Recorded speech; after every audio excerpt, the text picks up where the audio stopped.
Yes. The Leaf Spring Army sends its regards.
Hello, everyone. I'm the Enforcer, and I'm accompanied by Enforcer Matt.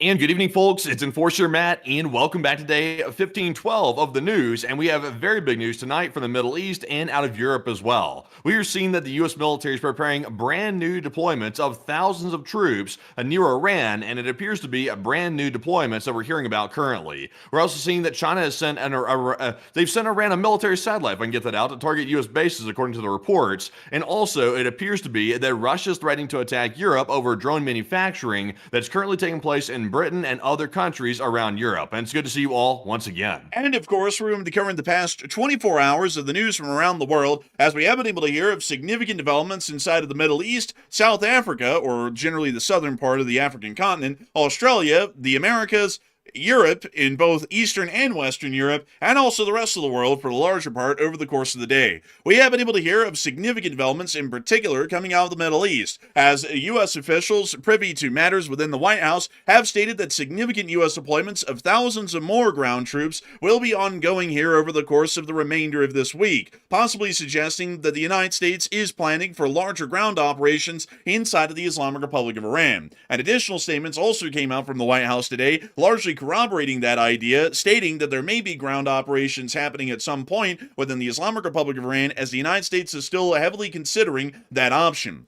In the meantime, it has also been found that a private company within the People's Republic of China may have been providing satellite intelligence to the Islamic Republic of Iran, possibly at the bequest of the People's Republic of China, to be able to ensure that the Islamic Republic of Iran has the most up-to-date targeting data and information on U.S. forces and their locations, along with other allied forces and their locations, to be able to try and conduct the highest volume and most lethal strikes over the course of the kinetic phase of the conflict that we have seen so far.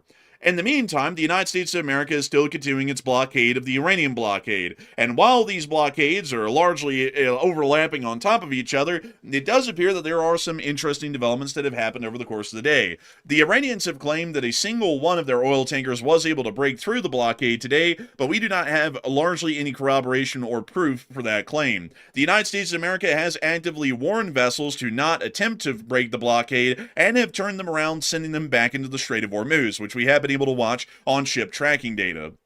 Additionally, we have also seen that several other vessels today have attempted to make it towards the blockade, but we're not entirely sure if they're going to be challenging it just yet. A decent amount of transits have also been conducted by sanctioned tankers that have passed through the blockade from its eastern side and have headed into the Strait of Hormuz and into the larger area of the Persian Gulf. We've seen that in the meantime, the Israelis are stating that there has been significant actions once again today inside of southern Lebanon and northern Israel against Hezbollah forces, and a breaking development came out, much to the shock of the Israelis, that Hezbollah is apparently being provided weapons from the Russian Federation, as they found an AGS grenade launcher today at the site of a former Hezbollah camp that had been hit by Israeli strikes prior. We've also been able to hear that apparently significant pressure is being put onto Israel by the United States to find and accept a ceasefire with Hezbollah, and we've also been able to hear that that might happen here within the near future. Iraq is also considering a mobilization and mandatory conscription regimen within their parliament at the moment, considering the instability within the region and also the instability within Iraq's domestic barriers and borders.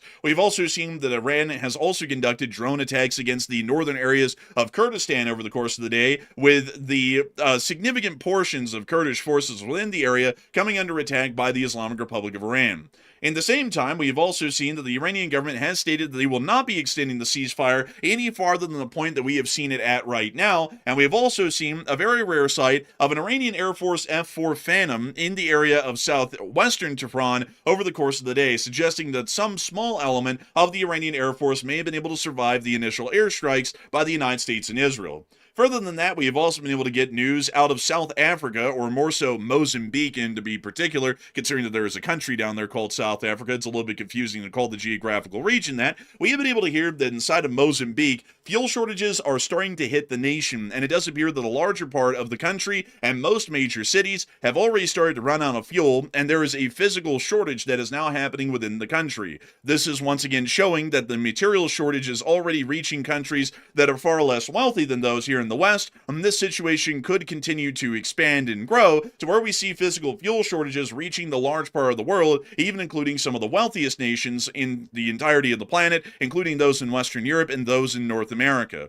Additionally, an unfortunate incident has also occurred today, largely coincidentally, that a larger oil refinery near to the city of Melbourne in Victoria, Australia, caught on fire today and appears to have been completely knocked out of operation. This is only one of two oil refineries within Australia, and we've already been able to hear reports from the Australian government that physical shortages of usable fuels will most likely start to take place inside the country, not due to a lack of crude, but due to a lack of an ability to refine the crude oil that they already have in the country at this moment. We've also seen additional news that has come out from the Russian Federation today, as the Russian Federation's government has listed a memoriam or a memorandum showing the addresses of multiple factories within the European Union that are involved in defense production in support of the war in Ukraine, and have largely started to overtly threaten attacks against these facilities at some point in the future. Additionally, we've also been able to hear simultaneously that the United Kingdom of Great Britain and Northern Ireland has now agreed to supply 120,000 drones to the state of Ukraine, while NATO is still preparing for a possible U.S. departure from the alliance if that is to happen at some point in the future. We have also been able to hear that the Ukrainian armed forces have conducted significant attacks today across the entirety of the Russian Federation, and have also been able to stop any Russian forces and their advances on the front lines over the course of the day as well, inflicting significant losses onto the Russian Federation's armies within those areas, and ensuring that the front line remains stable and largely in the Ukrainians' tactical favor. We have a great deal of news to cover over the course of the day, and we are of course going to be making sure to get through this news, starting with our largest stories first, and then moving our way on down into the smaller stories throughout the night. And tonight, folks, we have a humongous amount of them. All of the ones in maroon here on the left side of the screen are all of the ones that we have to cover individually, and we're going to make sure to start knocking those out instantaneously and getting through them as efficiently and as well analyzed as we can. Moving us into our largest piece of news for the day, the blockade and largely the war between the United States, Israel, and Iran is still ongoing at this moment, and the blockades by the United States and Iran have also continued as well over the course of this day. From what we have been able to hear, it does appear that the United States of America is going to be deploying a larger number of troops, according to the Washington Post, as we've now been able to hear that the U.S. is to deploy additional troops to the Middle East in the coming days. They will apparently be joining the 1 Brigade combat team of the 82nd Airborne Division, which we've already been able to hear has transited into the area, along with a significant amount of Special Forces units of an unknown number and unknown types that are also within the area, and also will be accompanying the 31st Marine Expeditionary Unit, which is currently in the area on board the USS Tripoli and its amphibious ready group, and the USS Boxer, which is carrying the 11th Marine Expeditionary Unit, which is still on its way and is expected to arrive at this point sometime by the end of this month. We do not know what exact unit is going to be transferred over to the Middle East at this point. It may be another brigade combat team of the 82nd Airborne Division, or it might be another entire different brigade or an entire division of a different U.S. force within the U.S. Army or the U.S. Marines or any other branch that might be relocated into the area to support eventual ground operations inside of the Islamic Republic of Iran. We have been able to hear that such a thing has been considered over the course of the day by the United States government, as internal sources in the White House have also stated to the press that there is still serious consideration being made at this moment by the United States for a potential ground invasion of the southern coast of the Islamic Republic of Iran. From what we can tell right now, based off of the force disposition of the ground forces that we have available within the region, any action that we would be conducting would be fairly limited in scope, most likely within the littoral range of the Iranian coast, only several miles into the deepest, and would most likely only be holding a limited amount of the shoreline, possibly several miles or maybe a dozen miles or a little bit more than that in width, meaning that the area of control would be somewhat small. But it may be important or pertinent, at least in U.S. strategy and planning at this moment, to see that a city like Bandar Abbas or any other major holding of the Iranians around the Strait of Hormuz may be cleared out and held by U.S. forces to allow for further ground operations and also combined arms operations to see that the Strait of Hormuz may physically or eventually be physically reopened. Currently, the U.S. blockade doesn't really appear to be putting enough pressure on the Islamic Republic of Iran, at least from what we can tell, and that was largely expected in our war planning, as generally blockades take quite a long time to economically coalesce into significant or devastating damage to a nation. Usually it could take years for the most part, and most blockades that we have historically seen would have taken years to completely destroy or bring a national economy to its knees. They took the British blockade in the First World War 4 years, from 1914 to 1918, to see that the Imperial Germans were so materially depleted that they had to surrender due to the dire situation on the home front economically within the German Empire. We also understand that the Nazi blockade of the United Kingdom in the Second World War, due to the U-boat unrestricted submarine warfare conducted around the island of Britain, also was coalescing some heavy damage to the British economy, but even over the course of its entire zenith from about 1940 to 1942, over those 2 years, it was not able to bring the British economically to heel, to force them to try and create some sort of an agreement with the Germans to piece them out of the war. We also understand that other blockades historically have also not conducted a great deal of success strategically or tactically in a short-term time window, and we believe that at the moment, the United States is starting to realize that the blockade that is currently conducted by the U.S. on the Iranian blockade isn't going to be creating the kind of economic damage in Iran that we were forecasting or expecting in a quick enough period of time, which seems to be the reason why we're now seeing that additional ground forces are going to be deployed to the area, and that they may be trying to conduct actual military operations, much like we have been talking about on this channel for a while, around the Strait of Hormuz to forcibly reopen it through the force of arms of the U.S. Armed Forces. At the moment, a lot of people are actually talking about this right now in the chat, and are starting to speak about what is happening as far as this future deployment of even larger amounts of ground forces that we've now been able to hear about today, and what their aims or war goals might be once they begin to arrive. And Matthew, what are people thinking about this, and what are you thinking about it as well? All right, so this one was a bit of a shock today because we're already seeing that about 50,000 plus U.S. forces, meaning troops, are currently in the Middle East right now, and they're there to support the operations against Iran, mainly from the air right now. We've not seen any ground operations take place against Iran, but that could change. We're still hearing that the Pentagon is still wargaming and planning a potential invasion of Iran, or maybe even taking some of the islands in the Strait of Hormuz. So that's still a thing. They're still thinking about that, and we're now seeing a brand new deployment deployment of thousands of new troops near Iran. Apparently, that might take place in the coming days. So, what is happening? 44% said the U.S. is readying for a full Iran invasion, while 38% said the U.S. is readying to take Iranian islands, maybe near Hormuz or Karg or something like that, and 9% said it seems like normal troop rotations. And I would say generally, I think the U.S. might be getting ready to take some of these Iranian islands. That's my guess, because the blockade is working to a large degree. Like, it appears to be, it's actually stopping these vessels. But the question is, how long is China going to put up with that before it escalates and then the U.S. has to back off? And I would guess it's not going to be forever. So I think they're preparing for a plan B, which is an invasion of one of the islands, or maybe multiple islands. And that's why they're bringing in such large amounts of forces that we're currently hearing about today. But Enforcer, what say you? I'd have to say that, in my honest opinion, I would also believe that it's most likely preparing to take some of the islands of the Islamic Republic of Iran. To be entirely frank with y'all, I do not believe that a full invasion of the country would be successful, at least at the moment right now, nor would it produce the kind of fruit that we would be aiming to achieve, at least at this moment, with a minimal amount of losses. While we do understand that significant portions of Iranian air defense and also the Iranian Air Force have been destroyed, we largely believe that the Islamic Republic of Iran's army is still largely intact, at least in its fighting capabilities on the ground.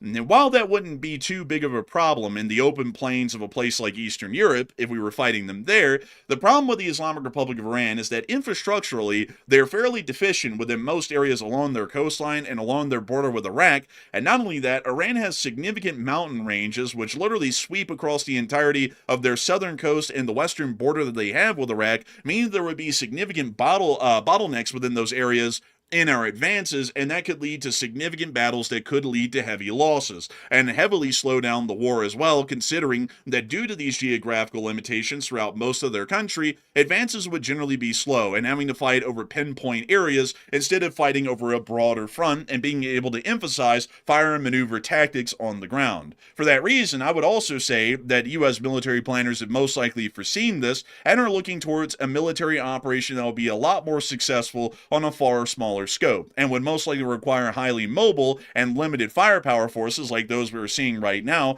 to be able to conduct any sorts of limited actions along the coastline or the littoral regions of the Islamic Republic of Iran right near to the Strait of Hormuz. That would seem to be the most highly likely option to me at the moment, because we do have to remember, folks, that the forces that we know that have been deployed so far are giving us a very clear picture of what U.S. ground forces would be capable of in this region right now. We have a brigade combat team of the 82nd Airborne Division within the area, which generally emphasizes rapid mobility over heavy firepower. We also have two Marine Expeditionary Units, the 31st and the 11th, that are either in the area or are going to be in the area, and both of those are specially designed to be able to operate from an amphibious ready group, meaning that they're more so prioritizing, once again, heavier maneuverability and shock value with limited firepower and increased maneuverability to be able to overwhelm an opponent and be able to push them back from a beachhead.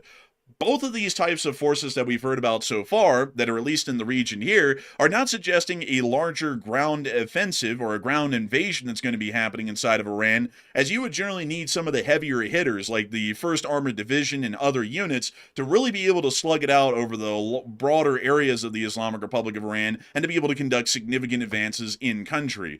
For this reason, it appears that at the moment we're more so building up a task force to be able to deal with a coastal area inside of Iran in a limited scope, more so than a broader invasion. So I'd be entirely honest with you, I think we're most likely going for either the coastline near to the Strait of Hormuz, or we're going to be trying to take the islands inside the Strait of Hormuz. I think that at the moment, the Karg Island operation is generally off of the menu due to the fact that we don't really have any way to militarily reach Karg Island with ease, and also continuously support through indirect fire any forces that we land on Karg Island, at least at the moment. We would have to still deal with the Hormuz first before we dealt with that one. Yeah, and also, by the way, I know I'm jumping a little bit ahead here, but I want to go ahead and bring this up as it's a pretty pertinent point right now. We're seeing that the United States domestically is starting to make some very big moves that we have not seen since the end of World War II when it comes to war preparations and the general war footing. We just heard before we went live that allegedly the Pentagon has approached U.S. automakers and asked them if they could start manufacturing wartime production and also war weapons, arms, etc., to support the war efforts around the world. So, some people are speculating that maybe that indicates a large operation against Iran, possibly, maybe like an invasion of sorts. And also, some people are going further than that, and they think it could be maybe the start of World War III, possibly, maybe elsewhere with Russia, etc., maybe China. So we haven't seen that since World War II. The fact that they're asking the automakers if they can transition to a wartime production facility, that to me indicates possible rough waters on the horizon, to say the least. But unfortunately, what do you make of that? I would say that that's actually somewhat concerning. That generally wouldn't suggest that we're going to be continuing a war with Iran. That might be suggesting that we're now forecasting that a war with China might be highly likely, or a war with Russia might be highly likely. As in terms of material consumption, those wars would be extremely consumptive to the point we would have to shift over to a wartime economy, and we would have to see that most civilian production within the nation, or the civilian industrial base, which produces consumer goods, would mostly have to shift over into wartime production of weapons, arms, and equipment. And because of these requests that have been given today, this might be giving us an idea that either the U.S. is starting to get some very clear telltale signs out of the intelligence that there might be an upcoming war with China over Taiwan, and we intend to militarily supporting Taiwan in that conflict, or we may be realizing that the Russian Federation may be poising itself to attack the European Union, or largely the European contingent in NATO, and regardless of our bluster and statements that we've made publicly, the U.S. might actually be there to help fight and defend the Europeans from a Russian invasion, considering the amount of economic interests that we have across the entirety of Europe as the U.S. So it could be one or the other, but I don't really think that one's geared particularly towards Iran, at least at the moment. Yeah, but it is interesting, though, because we're hearing, there's been the reports going around for weeks saying that the U.S. has run through a lot of their precision munitions extremely quickly with this Iran situation, with the airstrikes. And so far, it appears to be those reports are likely accurate. I know some people out there are saying that it's fear-mongering, but the Gulf states have been saying they've been running out of interceptors for ages. I think they're getting restocked, but they're still behind the curve a bit. And also, in the opening days of the war, there was a ton of precision strikes that used our best top-end advanced weaponry, and we don't have a whole bunch of those. Like, they're really advanced missiles. We don't have like endless stockpiles of those. We have endless stockpiles of dumb bombs and things like that, but not the advanced stuff. So that could be part of the reason they're asking the automakers to transition to a wartime production scenario, is because maybe our current defense industry is not able to keep up in its current state. That could be part of it. But one thing that's important to remember about a lot of these sorts of companies is that companies like Ford and others such as that generally don't get into the production, at least if we're working off the World War II model, which is apparently, from what we've heard, is the inspiration to ask these companies about whether they would be willing to shift towards this direction. A lot of these companies in the Second World War, like Ford and others, actually didn't produce any bombs or ordnance. They more so produced vehicles. So you could see that there were Ford Willys Jeeps in some instances out there in the world. Or, for example, I believe it was the Willow Run plan of the Ford Motor Company that produced B-24 Liberators and other types of aircraft as well. Considering that Ford and other automotive companies like that are heavily specialized in assembly line production of motorized equipment of any sort, they would most likely be requested to start shifting over into war production for an increased amount of vehicles. So we could see that they're producing MRAPs, armored personnel carriers, main battle tanks, and possibly even aircraft, if that would be possible, or that would be within the industrial expertise of the Ford Motor Company, because that's what historically they did in the Second World War when they shifted over to wartime production. With that in mind, that also could be suggesting that we're expecting a larger ground war. And that, once again, folks, is giving us a little bit of an understanding that this would probably pertain more so to Europe than anything. Most of the war that would be fought inside of East Asia would most likely be fought on the air and sea, and hardly at all on land. If the war is being fought on land, for example on the island of Taiwan, that war is already so far to being lost, it's largely pointless to continue the conflict at that point, as Taiwan as an island would probably be quickly taken once a beachhead was secured by the People's Republic of China, and then they started to advance against the Republic of China's army on the island. On the other hand, however, the wider sweeping plains of Eastern Europe is a place where you would see a significant amount of army and ground operations by the U.S. Army, and therefore will require a significant amount of vehicles and ground equipment, motorized ground equipment, to be able to keep the U.S. Army running and functioning even with the attrition and losses that would be taking in a conventional war against the Russian Federation. So that might be giving us a little bit of an indicator as to what type of preparation this is leaning into. It might actually be a preparation for a war with Russia, maybe. But once again, that's, a little bit out there because we don't really know what this has a focus on in particular, or what exactly these companies like the Ford Motor Company would be asked to produce or would bid to produce. We're not entirely sure. But with that, Yeah, they should have them. They should have them making FPV drones and things like that. They should have those on assembly lines, because we just got a figure today that we're going to go over later on in the stream that 96% of Russia's March wartime frontline casualties that the Russians took, 96% of those deaths were due to Ukrainian drones attacking the soldiers and taking them out. So that shows you how important drone warfare is. It's gotten extremely important. And I was thinking earlier today that if the U.S. determines it's necessary to go in and invade like an island near Hormuz, or try to invade Karg Island or something like that, it would be very, very wise to come to an agreement with Ukraine to have their soldiers embedded with our Marines that are familiar with how to operate FPV drones. Because let's face it, we don't have enough time to train our Marines about how to be experts in drone warfare. We're too far behind the curve. So if we bring in some Ukrainian experts or some of these soldiers that fight inside of Ukraine that know how to operate the FPVs, they can be embedded in our Marine units, and that will give our soldiers a massive advantage to going in on the ground. It still will be tricky because there's not many defenses, but they can still at least have a fighting chance, and a much better chance, I would say, of being able to pull that off. So, I mean, that would be something the U.S. should look into if they determine that a ground op is something they're going to have to do. That certainly would be. Also, additionally, we have been able to hear some additional news out of the area with the ongoing situation within the Strait of Hormuz. And I also want to show y'all something a little bit pertinent here to kind of speak a little bit more on the situation, because many of y'all have heard me talk about the importance of the Strait of Hormuz before the war even started, and how if the Iranians were able to create a blockade of the Strait of Hormuz, then we would largely be on an even footing, at least in different forms strategically, to where the U.S. might be able to militarily destroy Iran, but the Iranians might be able to economically destroy the United States in turn, or at least the Western sphere of influence, and heavily destabilize it through that disrupting action. I actually found really quickly, folks, and I was looking for this earlier today before we went live on air, a excerpt from a summary of the Army techniques procedures of the U.S. Army that speaks about Iran's particular strategy specifically on what they would be doing. And this, by the way, folks, was written and published in the year of 2021. So this was in the middle of the year, about 5 years ago, before this war started today. And this is exactly what the Islamic Republic of Iran was planning to do in naval warfare, at least from what the United States had assumed. And I'm going to skip past most of it and move down to the part that's important. Any potential naval conflict with Iran would be quick and designed to overwhelm a potential target and inflict a decisive blow at the outset, which in the Persian Gulf would also involve coastal defense cruise missiles.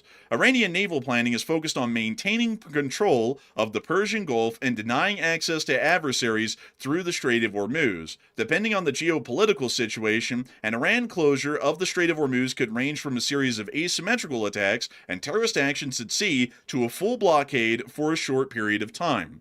So we do understand, and we have understood for years, because many people may have doubted me on this one a little bit, but the United States Army, which is not even involved in naval warfare for the larger part, even wrote that one of the larger damaging actions that the Iranians could take is conducting a blockade of the Strait of Hormuz, and that generally is their entire naval doctrine and their plan, which we saw them execute, and they're still executing at this moment. With that in mind, a lot of these U.S. ground forces that have been moved into the area, and the larger numbers that are still going to be moved in, according to what we're hearing, may be preparing to try and physically open the Strait of Hormuz through military action, because the blockade, while it's stopping ships from passing back out into the Arabian Sea at the moment, it's not conducting the economic damage we need on Iran to pressure them to reopen it in the quick amount of time that we require, meaning that a military action may be necessary to speed up the timetable and try and get the strait open a little bit quicker.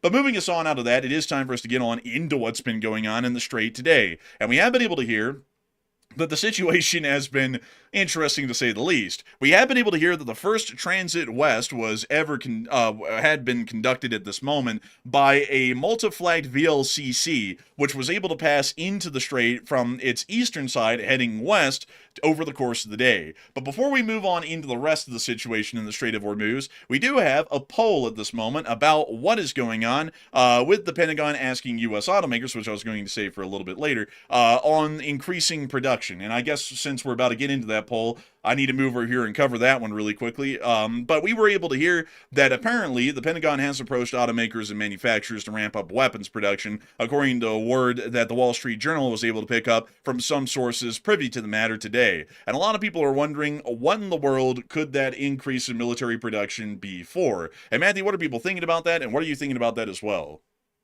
Okay, so to go ahead and cover this, we've already brought this up earlier, reports are claiming that the Pentagon went around asking several different U.S. automakers about shifting their manufacturing process to make arms and military supplies for the U.S. military. So obviously, that's a very big situation. That's not an understatement whatsoever. That's pretty serious.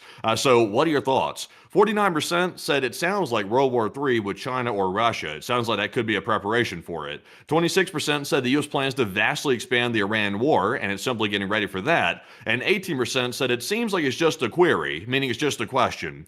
And I would say this is not something I really think the Pentagon would go to U.S. automakers and ask about unless they knew they needed to pull this off. So me personally, I'm sort of leaning toward the side that it could be preparations for war with China, because right now we're seeing that we're pushing the relations with China to the brink with this blockade that's currently taking place in the Strait of Hormuz. So with that, you have to be ready in case China does ratchet up the pressure. You have to be ready to be able to go to war with China. And right now, we've depleted a pretty good bit of our ammunition stockpiles in the opening weeks of the Iran war, which shows us that if we're going to go to war with China, we got to really ramp up our production. Because if Iran is depleting stocks, then imagine what China, that war is going to do. That's going to really deplete some stocks. So I think that's why they're doing it, and it's good they're getting ahead of it. I'd rather they got ahead of it and cause some, early panic possibly than to be behind the curve. So I'm with the 49%. But Enforcer, what say you? I would have to say that, in my opinion, I think it's mostly going to be preparations for a war with Russia or China. The world is very unstable at this moment, wildly unstable, and we've been covering that for years at this point, and have been covering the continued increasing instability across the entirety of the globe due to the territorial ambitions of Russia, the territorial ambitions of China, and also the weakening of the U.S.'s position within the Western sphere of influence due to internal U.S. foreign policy actions. With all this in mind, the situation is becoming largely heavily unstable to the point that a major war might be inevitable at this point with one of our larger adversaries, which would be primarily the Chinese, and the Russians kind of are up there, but, compared to the Chinese, the Russians are actually kind of, crazily enough, a bit of a small fry. But outside of that, I think that we're trying to ramp up military production or wartime production for those purposes.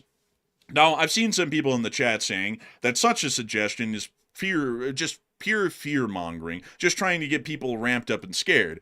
But the issue here is, folks, is that it's not to get anyone scared at all. I don't know what would make people scared about that, because what if, by our pre-preparations, we are able to avoid a war? Because many of y'all may have heard the old saying, if you want peace, prepare for war. And that's a saying that's been around basically since the beginning of written history. And it is one that has proven to be quite true. Military deterrence in conventional and nuclear forms ensured that we did not get into a direct confrontation with the Soviet Union throughout the entirety of the Cold War, and largely relegated most of the conflicts of the time to proxy wars throughout the world. Conducting pre-preparations for war could see that we might be able to avoid one by putting forward such an effective and large armed force that it is a deterrent in its own sense against a war, and therefore, while we put a significant amount of expense in manufacturing and weaponry, we never fought a war because nobody never ever wanted to see what we would do in a war because of the weaponry that we have. And that is a fairly smart sort of an action to take, instead of trying to wait around and see if a war starts and then pretending like preparing for one is fear-mongering, and then seeing that a war starts because we put forward a weak footing. So I would say that it's a fairly smart idea whether that war is inevitable or not, because if it's not inevitable, it's going to be a great deterrent. If it is inevitable, now we're going to be ready for it. So whichever way you look at it, it ends up being a bit of a win for the United States in either direction. But outside of that, I hope we were able to address that well. We are going to be moving back into the Strait of Hormuz situation, as we also saw today some other developments within the area of the strait, as it appears that a Chinese-owned tanker did pass through the Iranian toll booth route in between Larak and Kashim Island, which we saw today, and apparently we were able to see that according to one website, it is a U.S. sanctioned vessel from what we were able to tell. So it does appear that, let's see here, what is... So it appears that it's on the sanctions list, much like many other Chinese tankers, for apparently docking in an Iranian port and loading up and transporting Iranian-sanctioned crude to the People's Republic of China, which many such Chinese tankers are on the sanctions list for. It still passed through, and I want to make that incredibly clear, it still passed through the U.S. blockade heading west through the strait, and the U.S. did nothing to stop it from going into the strait, but from what we understand right now, the blockade is only stopping ships that are heading east out of the strait and back into the open sea, and is going to be forcing them to turn around there. So you can go through the blockade heading west, but you can't head out of the blockade going east, is what we know at the moment. We also saw that several other tankers did pass through today in similar fashion as well, including another sanctioned crude oil tanker, which did head through the toll booth between Kashim and Larak and went on and into the Persian Gulf as well. Once again, showing us that transits at this point that are heading to the west are not being stopped. Transits heading to the east are being stopped. And we did get information about that today. According to the Islamic Republic of Iran, which I didn't specifically retweet their post that they made today, but the Iranians stated, according to the Fars news agency, that one of their oil tankers actually made it through the blockade and broke the U.S. blockade today.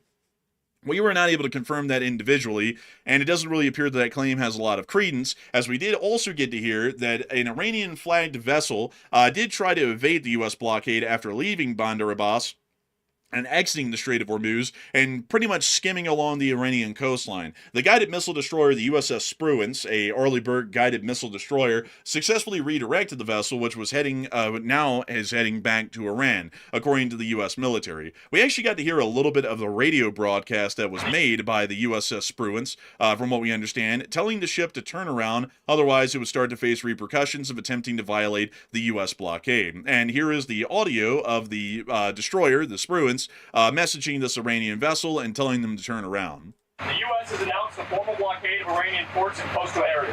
This is illegal action. All vessels are advised to immediately return to port if leaving, and discontinue transit to Iran if that is your next port of call. Do not attempt to breach the blockade. Vessels will be boarded for interdiction and seizure, transiting to or from an Iranian port. Turn around and prepare to be boarded. If you do not comply with this blockade, we will use force. The whole of the United States Navy is ready to force compliance. Now, and that was spoken like he's straight out of Call of Duty game right there. Sounds like a sound effect. Man, honestly, man, like, do not attempt to breach the blockade. Like, man, it's like, well, I mean, you know, it looks like it works, because from what we were able to hear, the one Iranian tanker that did try and break the blockade today did turn around and is apparently heading back to Bandar Abbas. But at the moment, folks, and I want to make this exceptionally clear, we have not seen a Chinese tanker attempt to break the blockade yet. And that's what we're generally waiting for at this moment, because what we're assuming here behind the scenes on the channel, which Matthew and me have talked about to length, is that once a Chinese vessel attempts to break the blockade, we might see that the blockade gives way, but only for the Chinese tankers. We know that the Iranian tankers will never be allowed through, because that's the nation that we're in a direct conflict with at the moment. But the Chinese tankers, on the other hand, may be allowed through, because we're not wanting to create a larger situation with the People's Republic of China and see that the war then expands to possibly include the Chinese in a direct kinetic form, where we're having to fight them with an equal measure of our armed forces on another side of the world in East Asia.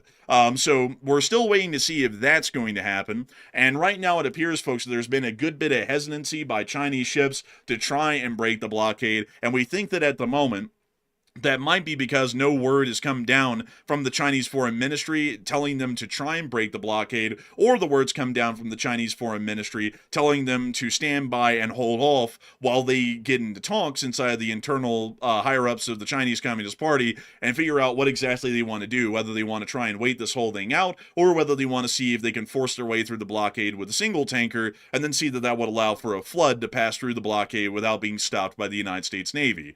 We've also been able to additionally hear that there has been continued carrier operations today from the USS Abraham Lincoln in the Gulf of Oman, as a large fleet of KC-135s were seen over the area, helping to support continued air operations that are currently hovering over the U.S. Navy, which is below in the Gulf of Oman. We actually got to see some of those carrier operations today on film, as it was published by the CENTCOM Area of Responsibility Twitter account, and was showing some of the aircraft on board the USS Abraham Lincoln taxiing along the flight deck and taking off from the Lincoln. And here's that clip.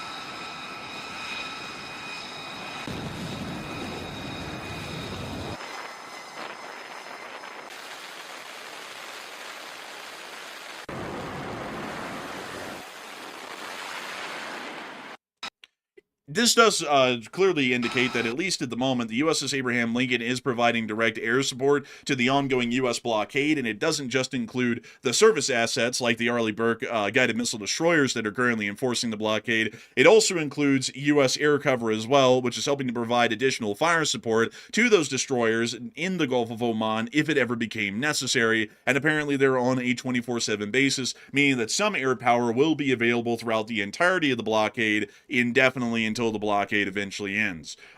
This also has led us to hear of another interesting statement that came out today by the President of the United States. I'm sure y'all can't wait for this one. So here it is.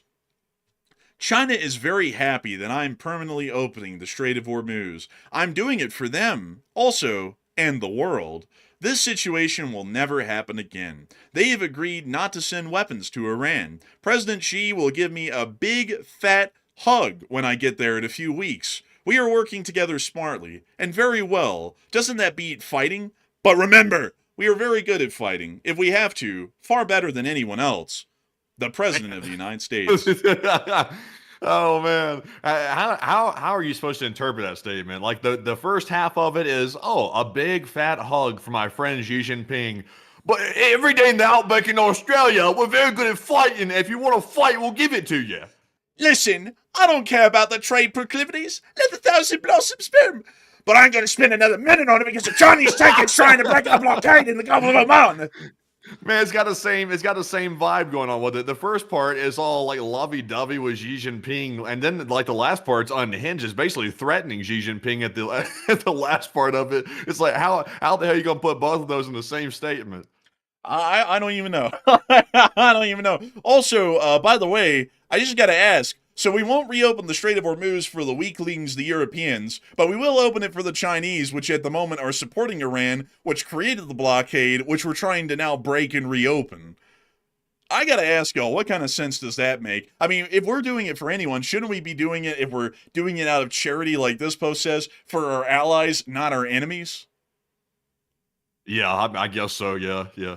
I mean, you know, it is what it is. But that's the statement today. Apparently, we're doing this for China because we love them so much. I'd have to tell y'all, like, who in America loves the Chinese Communist Party and the People's Republic of China? I like the Chinese people. They're great people, and they have a rich culture and a history and all. But I don't really like the political and government apparatus of the People's Republic of China or the Chinese Communist Party at all. So, you know, I'd have to say, if we're doing it for anyone, we certainly shouldn't be doing it for the government of the People's Republic of China or the Chinese Communist Party, because those are certainly not the groups that we want to be working in the interest of. I would say that it'd be much better to work for the interest of the Europeans than the Chinese if you had to pick between the two, and by default, we should be trying to help out our allies more so. But anyways, moving us on out of that, we have also been able to hear of another interesting statement that was made today.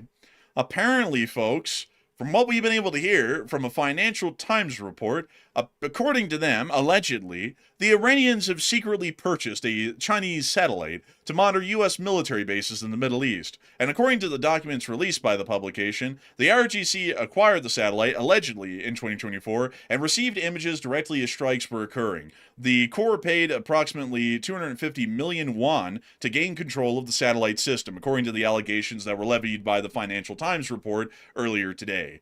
So it does appear that, at least by this claim, the Iranians actually bought a Chinese satellite and have been using it to help themselves strike and hit U.S. forces and kill U.S. service members more accurately and more precisely within the region over the 5 weeks of the war, where we saw direct fire between the Iranians and our side. So a little bit of an interesting claim there on that one. It makes you kind of think maybe we shouldn't really be doing this for the Chinese, reopening the strait and all, maybe we should, I don't know, maybe not do it for them. Too facetious of myself. Heavens. I'm just not one of these 5D chess people. Great heavens. I'd much rather post myself as an AI-depicted picture of a doctor, obviously. But anyways, moving on from that, we have also been able to hear within Tehran some interesting developments as well. The Iranians have put up a new banner in Tehran, and this one's real sweet. Would you look at that, Matthew? What does that look like right there? It looks like the Strait of Hormuz that they're grabbing up like a cloth. Man, it looks like they're grabbing it up like a nice piece of cloth. And apparently, the inscription in Farsi over here on the right is "Forever in Iran's hands," with the Iranians closing a fist over the Strait of Hormuz and not allowing any ships out. So it appears that, at least by the Iranian government's rhetoric to the public inside of Tehran, they believe that they'll be keeping control of the Strait of Hormuz indefinitely. We'll have to see if that ends up becoming the case, and I have a feeling that generally that would not be within the United States' interest, but, that's just my opinion on it. We've also been able to hear that, additionally, when the Pakistani delegation arrived in Tehran today, there was an interesting sight. Take a look.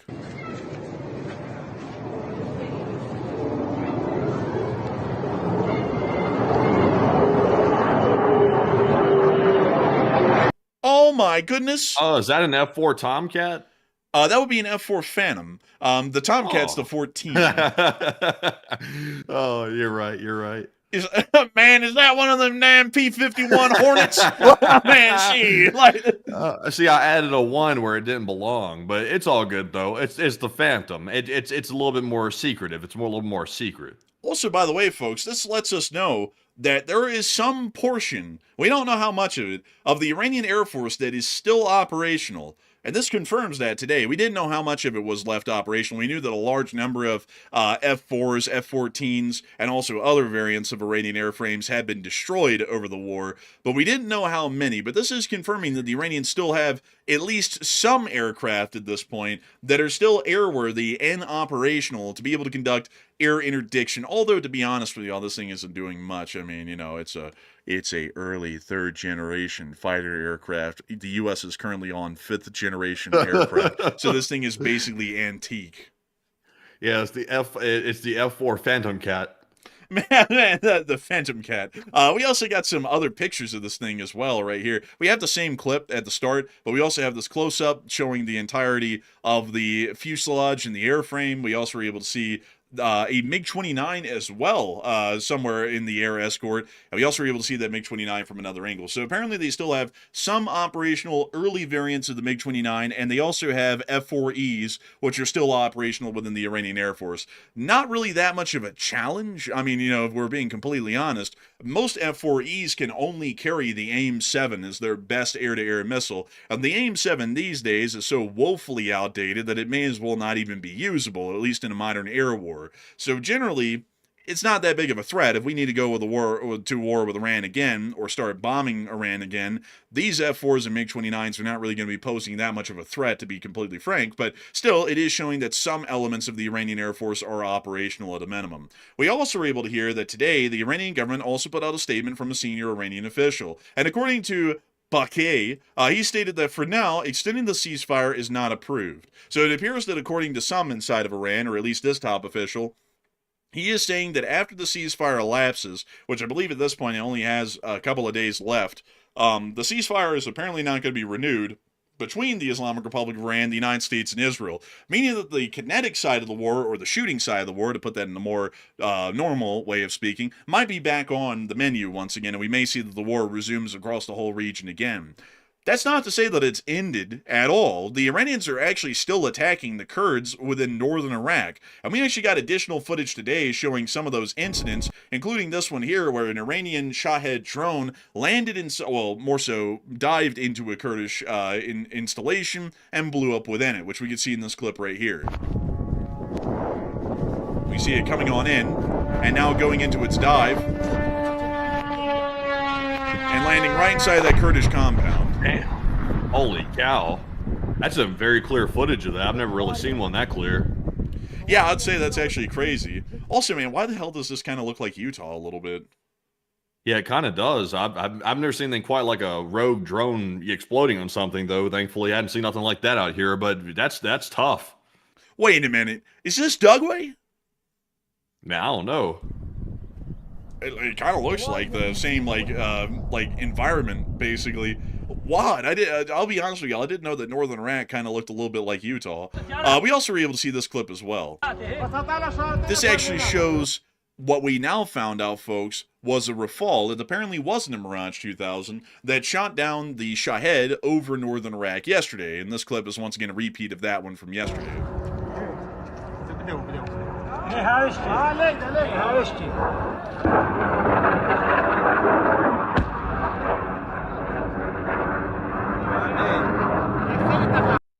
We also were able to see a picture of the aircraft up close, and this is why, folks, I have to correct my statement from yesterday, because yesterday I said that this was a Mirage 2005F. This picture clearly shows that it's actually a Rafale, and my fuselage identification was actually incorrect. So I have to correct that here on air. It's not a Mirage 2000, it's a Rafale. A way better airframe, mind you all, than the Mirage 2000, in my opinion, and also in the world's opinion. But moving us on out of that, and further on down and into the capital of Iraq, which is Baghdad, we were able to hear that apparently inside the Iranian parliament there is serious consideration being given as the Iraqi Speaker of Parliament announced that he is proposing a mandatory conscription law after he held discussion with the leadership of the Iraqi armed forces. He said that mandatory conscription is a security necessity for the country, showing that at the moment Iran is giving serious consideration to mandatory conscription due to the instability that's currently gripping the region. We may be seeing that the Iraqi army in number begins to burgeon, but that might not lead to an increase of their fighting capabilities due to a lack of material supply.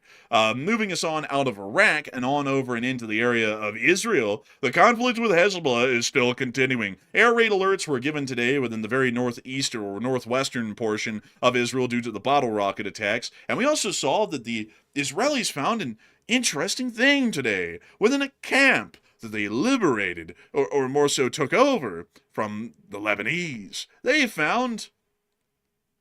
Great heavens, Governor! Oh. Is that a cornet? Yeah, it looks like it looks like it could be of Ruski origin right there. Also, it's in fantastic shape to be found in rubble. That thing's basically spotless, but, that doesn't look very Iranian. It doesn't look Iranian at all. It looks like a Russian cornet. That's rather interesting, folks. A little peculiar, wouldn't you say? A cornet. I thought that the Israelis said that they had a special relationship with the Russians, and that they kind of liked them. That's a little odd that the Russians would be giving weapons to Hezbollah, of all groups, or the Iranians to then give to Hezbollah.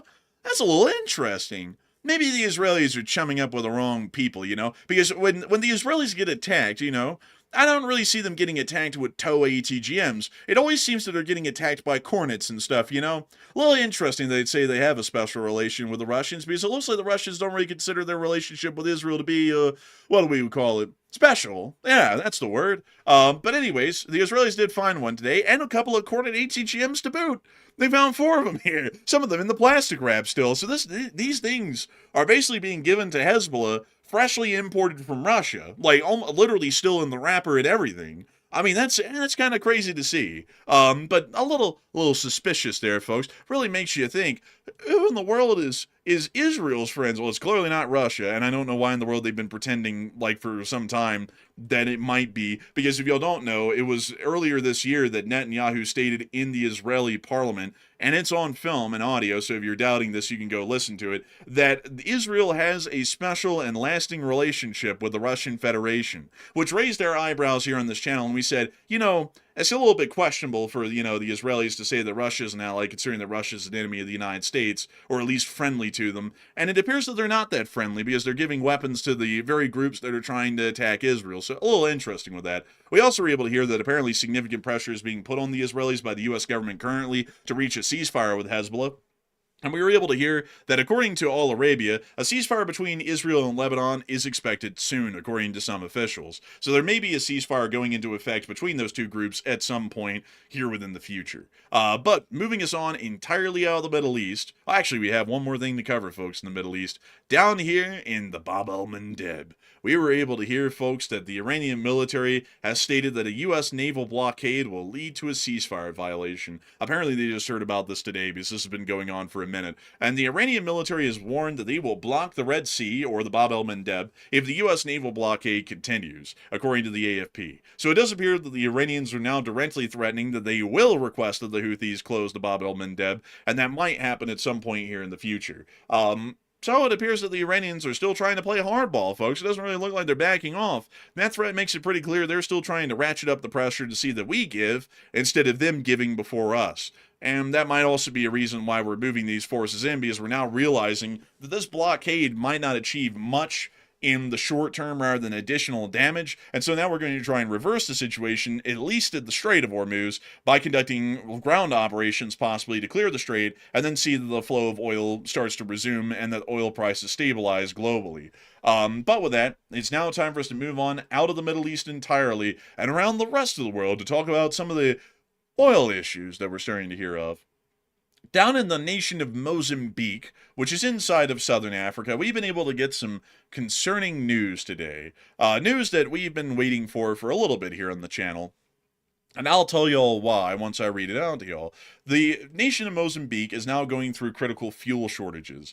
And we understand that this is directly caused by the blockade of the Strait of Hormuz, with shortages hitting cities across the country and citizens queuing for hours to get gas. Mozambique's government spokesperson could only admit, "We shall await for oil to start moving as the country threatens to shut down."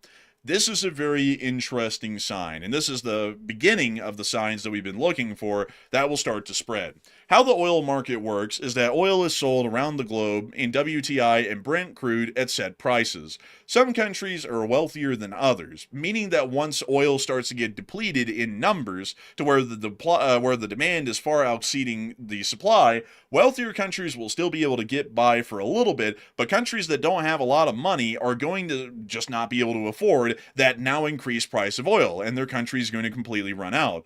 That's now happening in countries like Mozambique and others inside of the Balkans, where they just don't have enough money to be able to deal with these high rising prices per barrel of oil.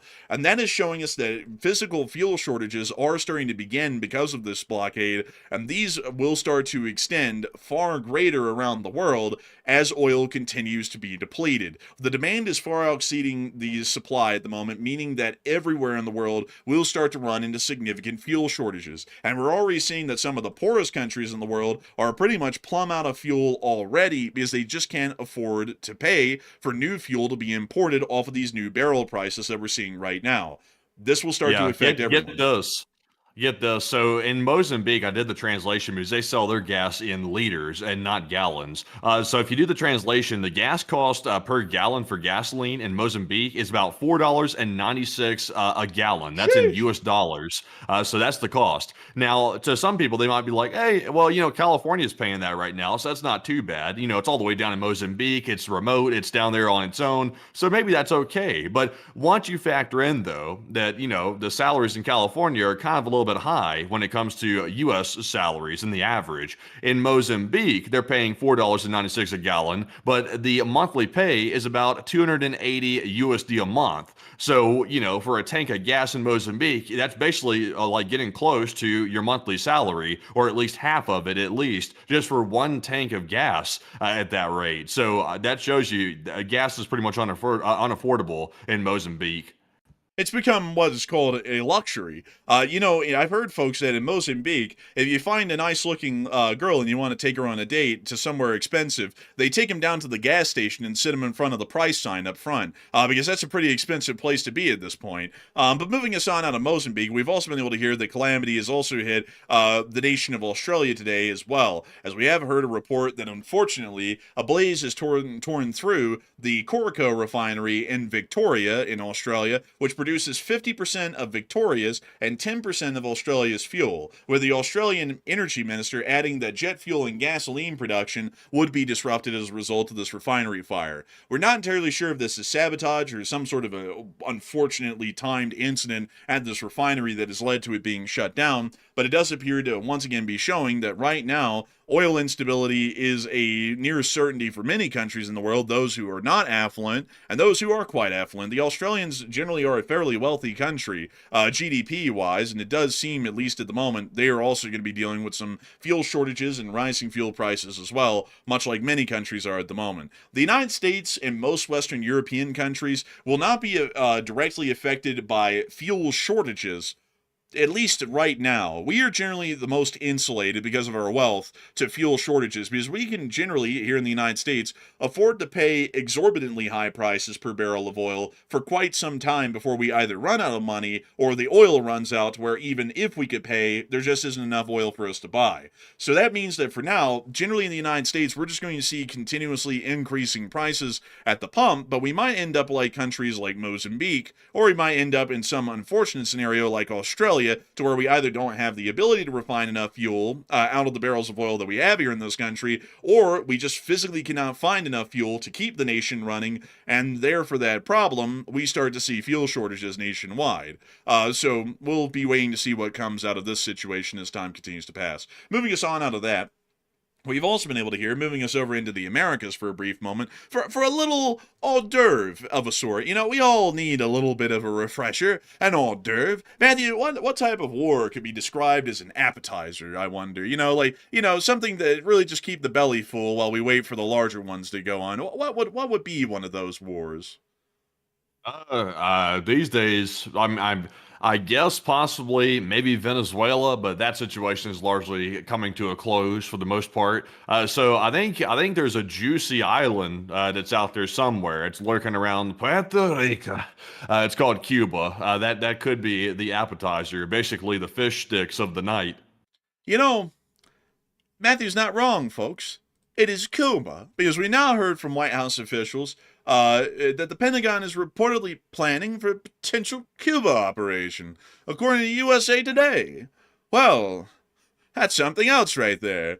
Now, if we didn't have our hands full enough with Iran, now we can send everybody down for a holiday in Cuba as well. I got to tell y'all, folks, that whole no more wars thing is really not panning out these days. And now we're having wars and nothing but wars. Would you like a side of war with your war? Would you like a war with that? Let's see here. Batteries and wars not included. I mean, we're getting to the point that we're just trying to go around nearly and create about as many wars as we can within the same period of time. I've never seen, I gotta be honest with you, I've never seen a war that is still going on right now, and we're still trying to figure out a good conclusion to, and then in the midst of it, we're trying to find a way to hop into a fresh new war to, I don't know, distract us from the current war that's going on right now. I have never heard of something like this. This is news, really. But in the meantime, while everyone discusses that one in the chat and in the poll, we've also been able to get some news out of Washington. According to Washington, D.C. today, and according to the Secretary of the Treasury, Besson, he stated that the U.S. won't be renewing waivers for Iranian and Russian oil, meaning that the sanctions waivers will lapse,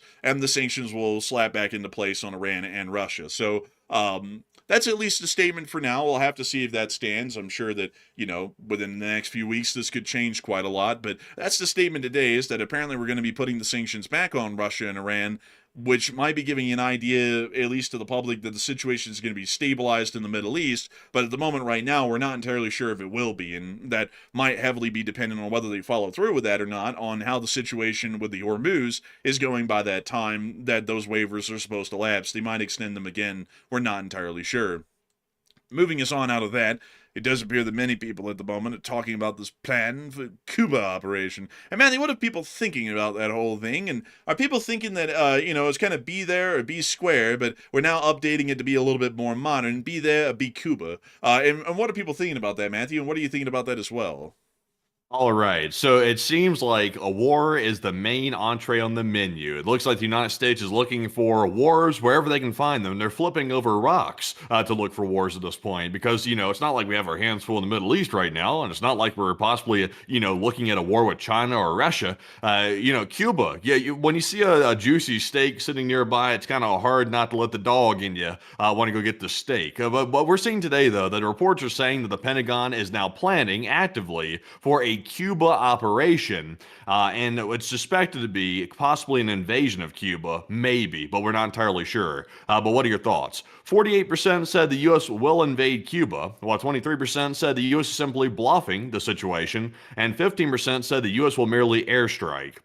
And I really have no idea why they're trying to go in for a Cuba operation right now because we have our hands full with Iran, and a Cuba operation is unwise right now because I mean, what's the objective here? Are we trying to completely deplete all of our stockpiles? That way, when a war with Russia or China starts, and we're basically sitting ducks at that point. I'm not really sure what we're trying to do here. Now, granted, at the same time, Cuba doesn't really have a formidable military, so it wouldn't be that hard. But at the same time, though, it could be that maybe China or Russia, kind of like they're doing with Iran right now, decides to send weapons to Cuba, and then we have a second proxy war on our hands. Not just Iran, but then we also have Cuba on our hands. So in this situation, I would say I think the U.S. might be bluffing Cuba. I just don't see them starting an operation on Cuba right now in the midst of all this. That would be insane. But Enforcer, what say you?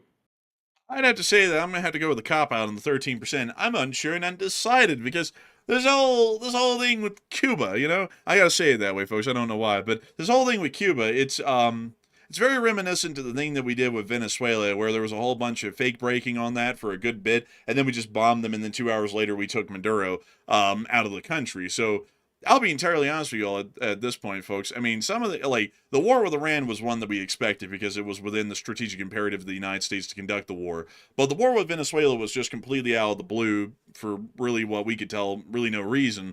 And now it appears that we might be trying to do the same thing with Cuba. And because we pretty much launched a war on Venezuela just out of the blue for really no reason, and just did that for what it was, and it made no sense, and we still did it anyways. I'm kind of on the fence as to whether or not we would do that with Cuba right now. It makes no sense because we have an entire war going on overseas that we're really trying to focus on right now. So wasting a whole bunch of ordnance and manpower on Cuba would be a bit of a waste, especially considering that we still need to be flexible to deal with larger threats like China or Russia if we need to, but who knows? I mean, we might go into Cuba, and who knows what purpose it would be for. Because, folks, I have to say it's really interesting because the U.S. said that when we were going down to deal with Venezuela, we said that we were going down there because they're funneling drugs into the country and they're killing a whole bunch of people through fentanyl and whatnot. And then as soon as we took Maduro, we just completely dropped that and said it was actually for the oil. And then when we went to Iran, we said, they're trying to create a nuclear weapon and they're also, they killed 40,000 people in January. And then once the war starts, we basically drop both of those points and kind of bring up the nuclear one here and there from the government, but then their primary thing is we want the oil. And it's like, that one won't really work with Cuba because Cuba doesn't have any oil and it doesn't have any proven oil fields.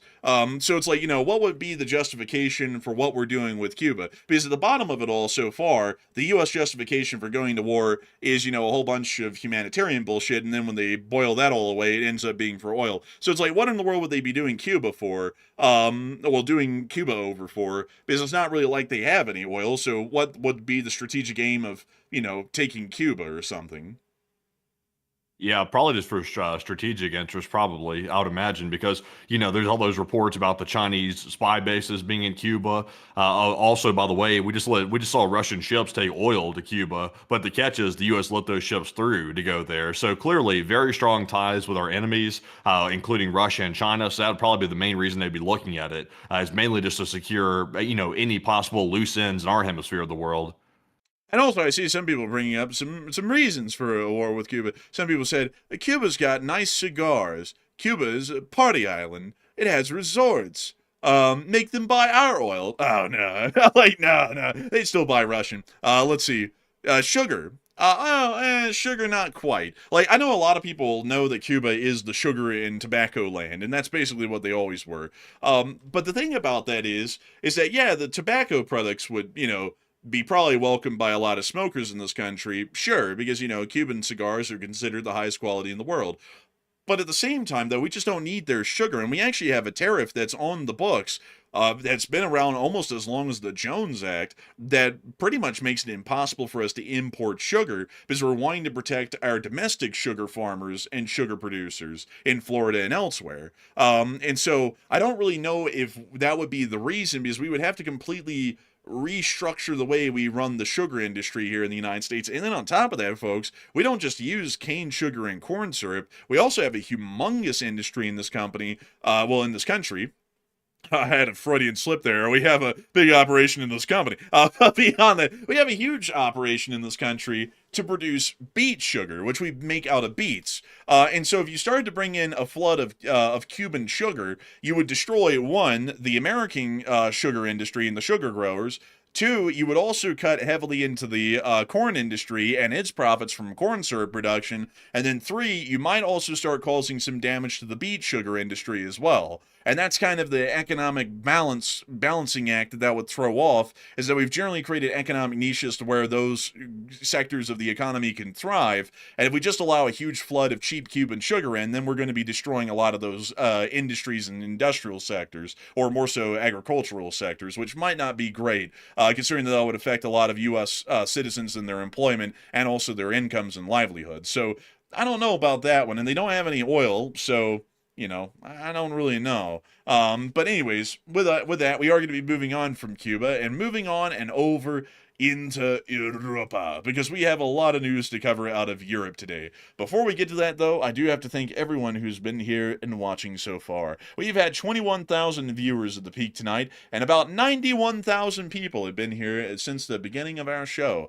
I've got to thank you all so much once again for enjoying the show so far. We hope that the news and the analysis has been top rate so far tonight, and we're about to be moving on and into the rest of the news in Europe. But before we do, thanks to all of y'all watching, I want to make sure that we get to chit-chat with at least a couple of y'all and get 3 questions from the chat. And also, really quickly, that is correct, Hoagie Rennick. I meant to say sugar beets. And so, sorry about that. I apparently just kept on saying beets during that whole segment. It's actually sugar beets. But with that, Matthew, what do we got? All right, so jumping into our first 3 super chats of the night, our first one is going to go to none other than Bobby, also known as LC39A. And some call him a channel legend, and some call him a pillar of the channel, possibly. But thank you very much, LC39A, for that $100 support. Very generous of you, by the way. He said, "You're still the best." Hey, we the best! But big thanks to your support. And thank you for the amazing support to run this channel. We got to thank you massively, LC39A, for still being here and still watching and still supporting. Folks like you help to make this channel a reality. And folks like you help this channel to keep on running. And we are greatly appreciative of folks like you, because we wouldn't be able to be the best, like you're saying, if it wasn't for the folks who supported this channel and helped us to keep this thing rolling every single day. To keep the lights on, to pay the bills, to let us have a little bit of free time to go out into the woods and wander around from time to time. We thank you massively for that, LC39A, and I hope that has addressed that incredibly well. And so a humongous thanks to you so much once again. And with that, we are on and into the next one. All right, and our second one goes to Charles Samaha. And thank you very much, Charles, for that $50 support. And we appreciate that very, very much. And Charles said, "Is it possible to disconnect the oil piers?" Yes, you can kind of disconnect them in a way. The way you do that is you hit these pipes here on the pier, and that knocks out the oil loading pier. And you can just keep hitting them over and over. There's nothing stopping us from doing that. And at that point, you've effectively shut down that one oil loading pier, and then you do that for all the other piers around the area as well, basically ensuring that all of them are directly shut down, and for that reason, the Iranians wouldn't be able to load any oil. So yes, you can do that, and I would say that that probably would be a lot more effective at conducting serious damage to the Iranians than conducting a blockade. But there is a bit of a plus side to a blockade, at least in that perspective. If you destroy that oil loading infrastructure, like we're saying right now, the Iranians don't have any sort of a reprieve at some point in the future. Like, if they give in and they lift up their blockade, they still have to repair that infrastructure, which might take months and they might not have the money for. On the other hand, a blockade allows for the pressure to immediately be lifted if they reach our demands. So instead of us saying, lift your demands, but you won't be able to fix how we screwed you over. We get to say right now, accept our demands and we'll immediately stop screwing you over. And that's kind of the change in the arrangement that we have right now. That's kind of one of the brighter sides of the blockade and the kind of effect that it has and the kind of attempted leverage it's conducting. But to be entirely honest with you, there's a lot of extra collateral and baggage that comes with conducting a blockade. Like, what if a Chinese ship tries to break the blockade and we have to stop it and seize it or fire upon it? What type of a problem is that going to create with the Chinese, which we wouldn't have to deal with if we just went ahead and bombed the oil loading piers, like you're suggesting right there. So to answer your question, yes, it is possible to disconnect an oil pier by just bombing the pipes that run along the pier. So big thanks to you for the support. I hope that has addressed that well. And with that, we are on to the last question of this segment, and then we're going to be moving on into the rest of the news for the night.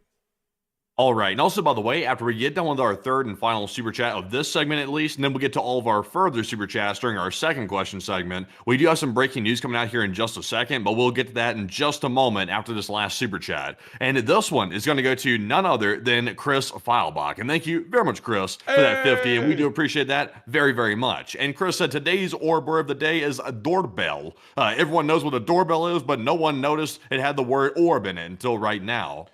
And I gotta say, humongous thanks to you for support, Chris, and I gotta thank you for the support and helping this channel to keep running. I never realized it, but doorbell does have the word orb in it.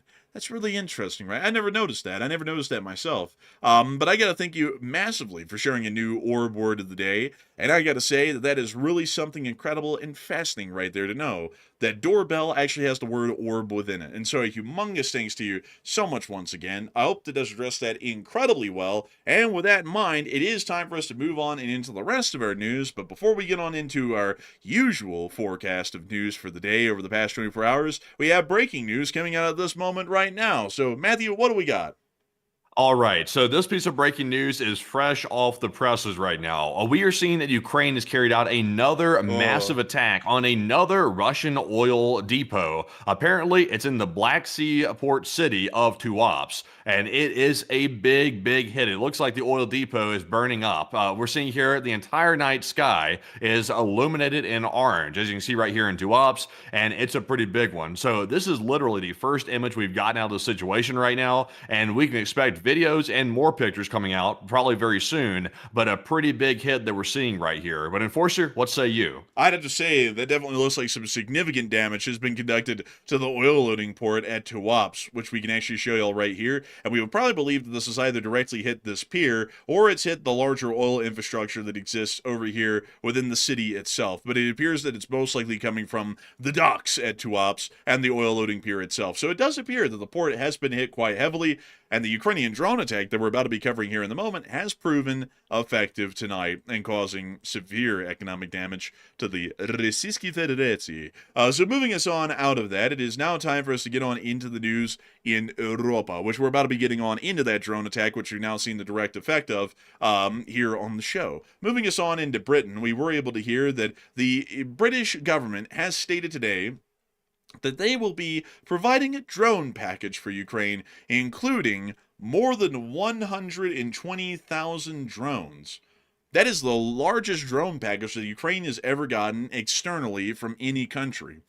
Pretty impressive right there, and I hope that the Ukrainians will use them well. We've also been able to hear that NATO is preparing a fallback plan if somehow the U.S. pulls out of the alliance. However, the problem is, folks, is that the U.S. can't pull out of the alliance just by the statement of the president. It actually required the consent of Congress, according to a congressional act that was passed in 2024. So the president can't just unilaterally announce we're leaving NATO and we physically leave NATO immediately.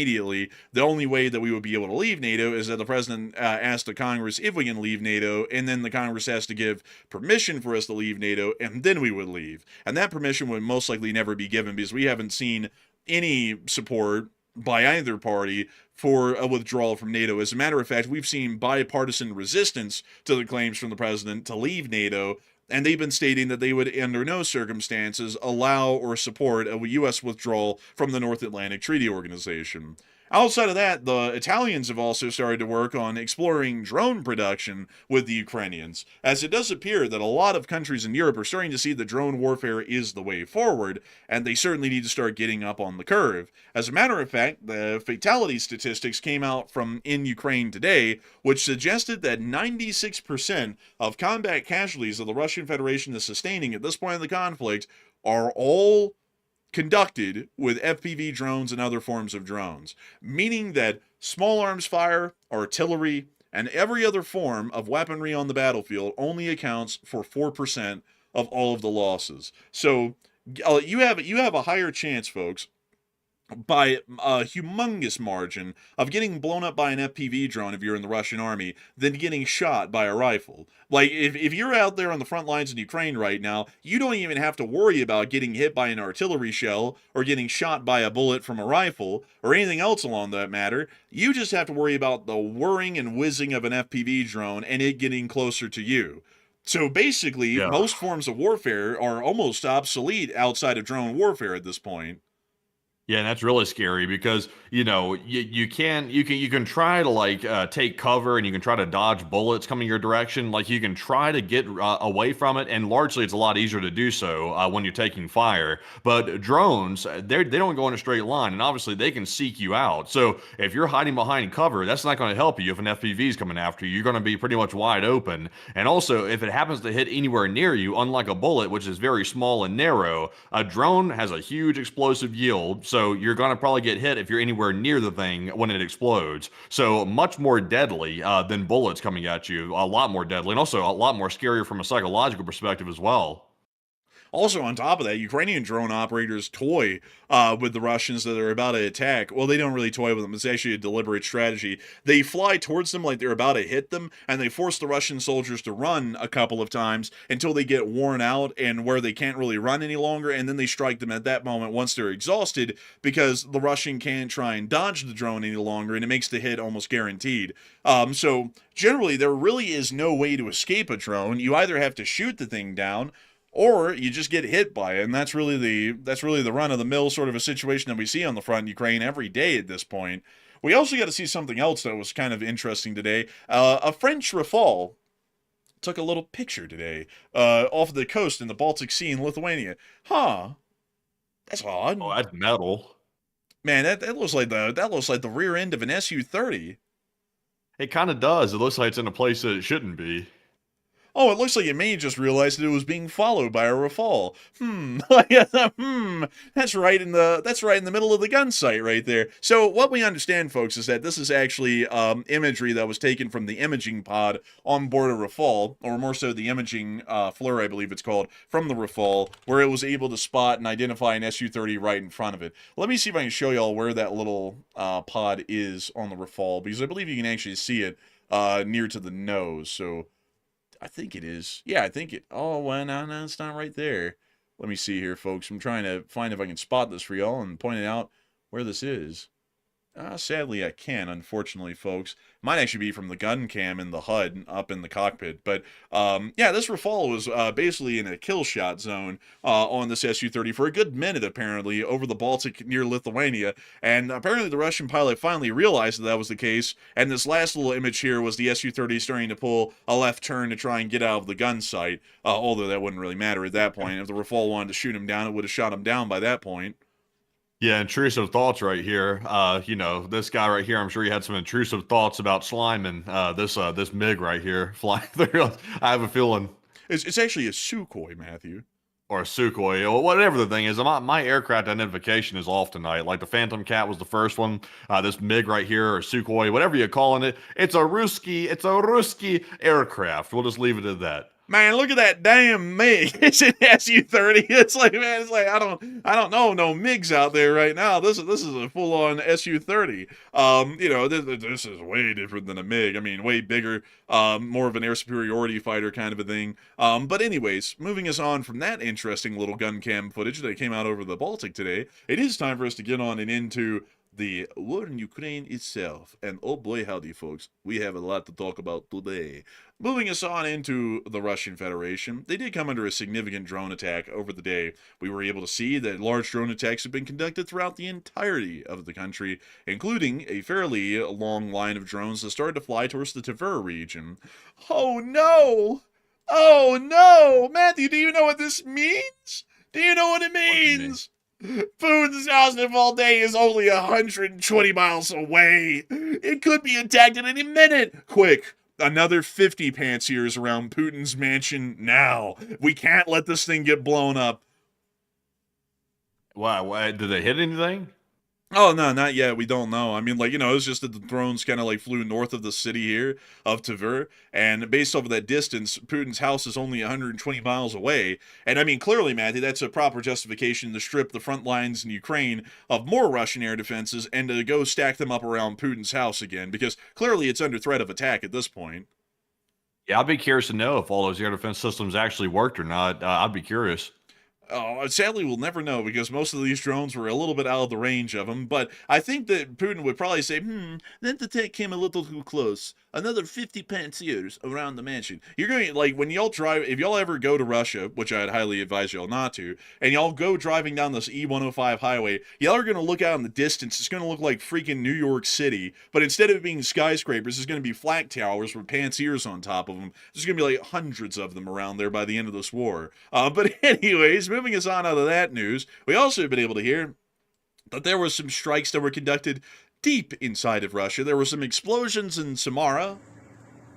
There's one of them.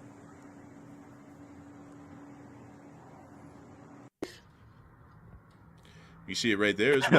This person just took a dump or something, like big gasp before they turned on the camera. I don't know what that was. Man, this guy went, shit. Oh, man, that's like, you good? Like, you good, man? And then further on east, in Sterlitamak, we also saw that an oil refinery was hit here as well. Ooh. Oh, look at that. Are you sure it's a refinery? I think it's a petrochemical facility, I think. It's a refinery. Like, it's a petrochemical facility. That is refinery in all technical terms, or more in layman's terms, because here we can also see that this petrochemical plant, aka oil refinery, was hit here. Let me check that really quickly. I need to check that. A petrochemical facility is a large-scale industrial plant that converts hydrocarbons such as crude oil, natural gas, and natural gas liquids into intermediate products like ethylene, propylene, and benzene. So gasoline. It's the building blocks for materials like plastics, fertilizers, fibers, detergents, and rubbers. Interesting. Because the Russians call gasoline benzene. Interesting. I'm not really sure. It looks like a petrochemical plant might be different than just a regular refinery. It looks like it's different. Oh, so it's a petrochemical plant. It's a petrodollar plant, is what we're going to call it. It looks like it got blown up. This whole entire time today, folks, I was under the assumption that this was a refinery, but apparently it's a cancer factory. But anyways, we can see the fire from the cancer factory right here. He said rubbers. Like, oh man, they're making rubbers, I tell you. Oh man, the Russians need that. He need a whole lot of those with how much they're getting screwed these days by their own government. Oh heavens! Oh man, I'll let the free rubbers for everybody now. Man, Putin sat there and said, please, by all means, have as many as you want. You're going to need them. Like, it's like, huh? It's like, what do you mean? But we also saw that a pumping station was also hit again down in Tinguda and caught on fire. Come along and listen to the lullaby of Broadway. And it really is a lullaby. My God. Look at all those rubbers burning. Oh my God. Like, ow! The rubbers. Man. Not the rubber. Like, man. Oh, man. Also, by the way, outside of all the joking tones, the Russians apparently doxed a whole bunch of military factories in Europe. We could see some of these here. And apparently are threatening to hit them because they're manufacturing drones for Ukraine. And they threaten to strike the Europeans amid the increasing supply of the drones to Ukraine. So, all interesting with that one. And apparently some of these are This one's in Mr. Mildenhall, 2 West Row Road. This is apparently in Firepoint in the United Kingdom. Huh. That's interesting. Where in the world is that? I don't know. We're not even going to go look. But anyways, they put out this whole doxing thing today of these factories, and they've largely stated they're starting to consider this a serious escalation. Unfortunate for them. We also were able to hear that apparently Gazprom is selling more gas to China. Gazprom has delivered its second shipment of liquefied natural gas from the Baltic Portovaya plant to China since sanctions were lifted, according to LSEG data. The LNG carrier so-and-so took on the cargo at the plant on the 25th of January and delivered it to the Beihai LNG terminal on Wednesday. Another sanctioned Russian facility is also supplying the gas to the Beihai terminal. So it does appear that at the moment Gazprom is trying to cash in on that sanctions relief, because we all know that the United States of America loves to help out the Russians. Well, a clearly friendly nation right there. But moving us on out of that news in Moscow, it does appear that a lot of people are talking about that Russian threat to strike European targets that are helping the Ukrainians to manufacture and use drones on the front. And a lot of people are wondering, is this serious or is it not? And Matthew, what are people thinking? What are you thinking?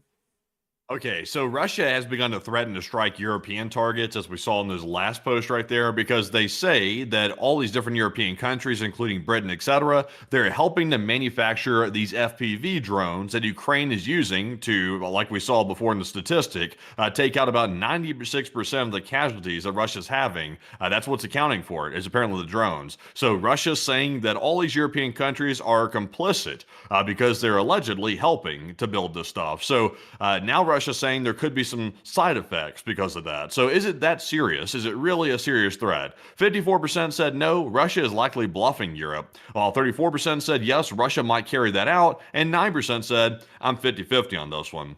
And I would generally say, I'm kind of 50-50. I'm kind of 50-50 here, because here's the catch. Right now, NATO is not in the strongest position it's ever been in right now, because the United States is attacking NATO, basically. They're saying it's a paper tiger. They're saying that Putin knows that, and Putin really wants to steamroll Europe. That's what the United States is saying. So it might be time that Putin thinks he might want to test what's left of NATO and see if he can get away with something. That might be what he's thinking, but I'm not really clear how far they would go with it. But that's why I'm 50-50, because right now there's a bit of an opening when it comes to NATO's solidarity, I guess you could say. So, Enforcer, what say you?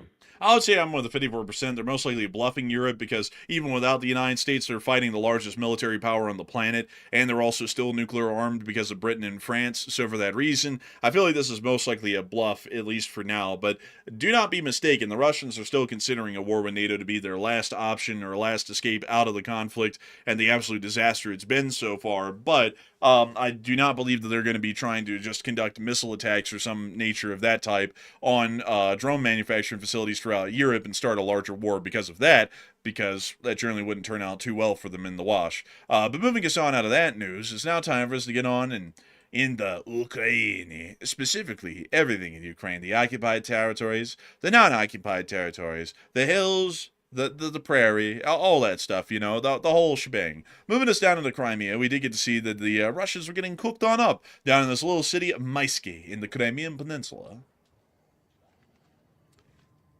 Cooking them up. Holy Feels moly. like dogs and wolves or something out there in the distance.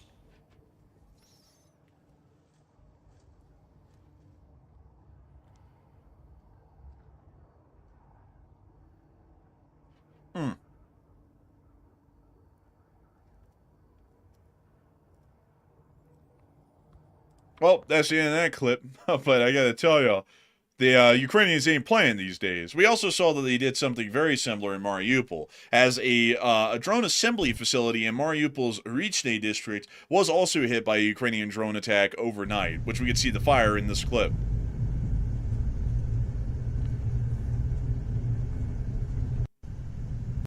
Moving us on from that clip and on into our next one, we also saw that somewhere around the Donetsk area, the Donetsk city area, according to what we've been able to hear, in the village of Horny, I'm not even kidding, that's the name of the village, apparently the Russians were hit. I gotta tell you, that's a very bad place to, get wiped out. It's like, your son died horny. What do you mean? He I died think it's in the town Horn. of Horny. Like, what, huh? I think it's Horn. I don't think so, because usually the E is pronounced in Cyrillic. Like they don't have silent letters in any Cyrillic-based language or Slavic language, so it would actually be something like horne or something like that. But it is like horny, basically. Let's see here. Yeah, go ahead and play the video. I'm going to try to pull up a pronunciation of this thing right here to see if that's the way you say it. But there's the staging area that got hit.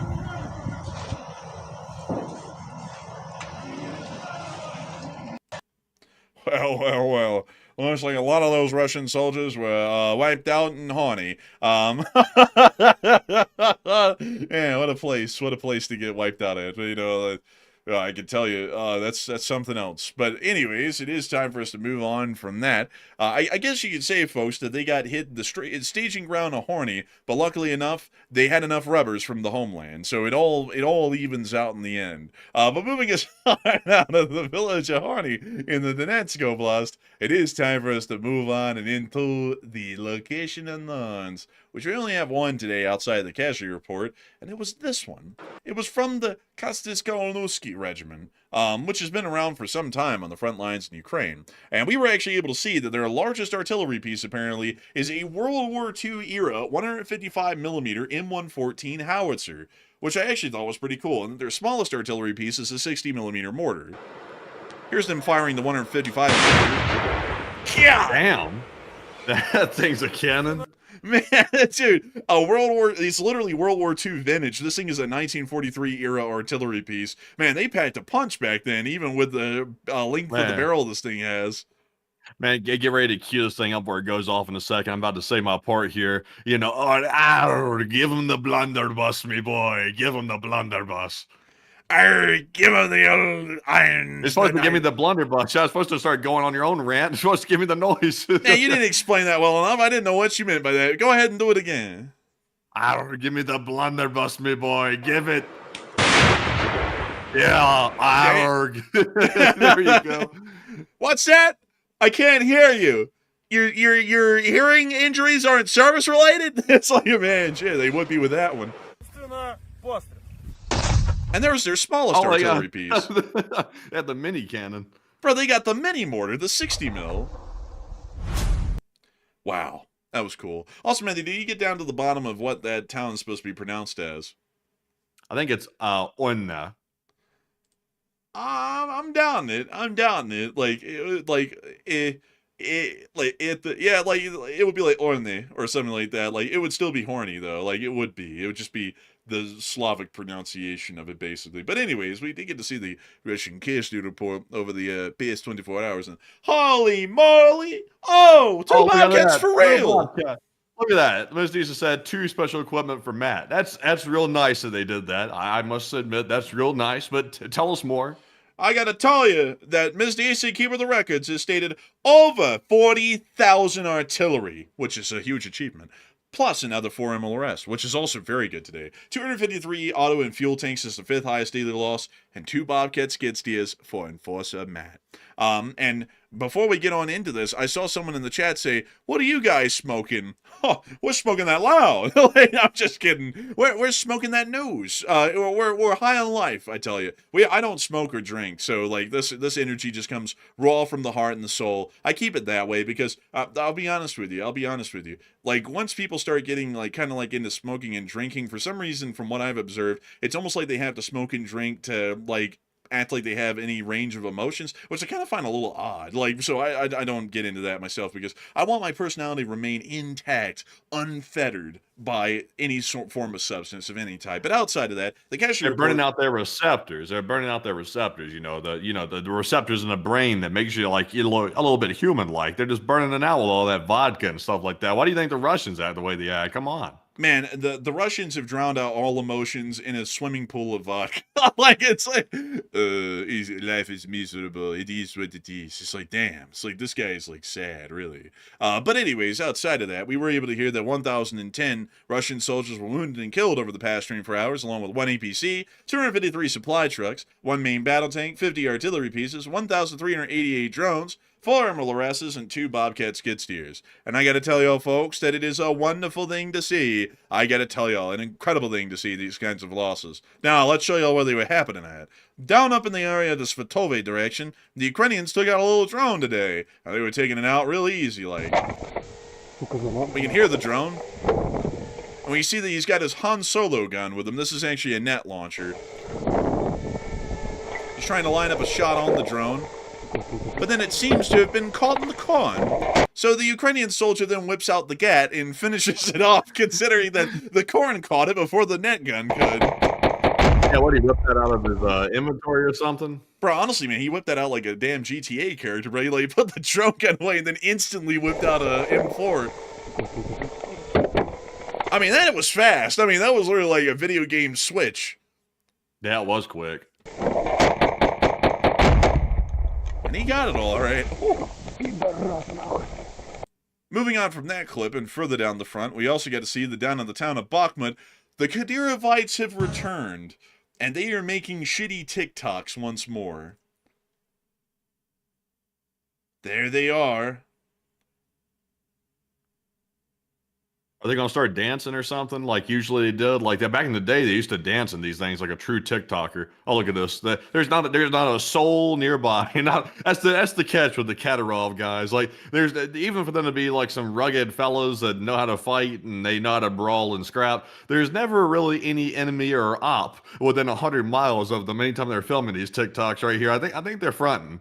Also, man, I like how this guy acts like he's working at a freaking Walmart or something. It's like, hey, my name is Frankus. It's like, oh, hi, Frankus. Take this FPV.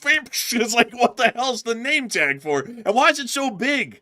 Like, why is that over his entire plate carrier? It's probably like a legendary back in like Chechnya or something like that. It's probably like, this is the house of whatever.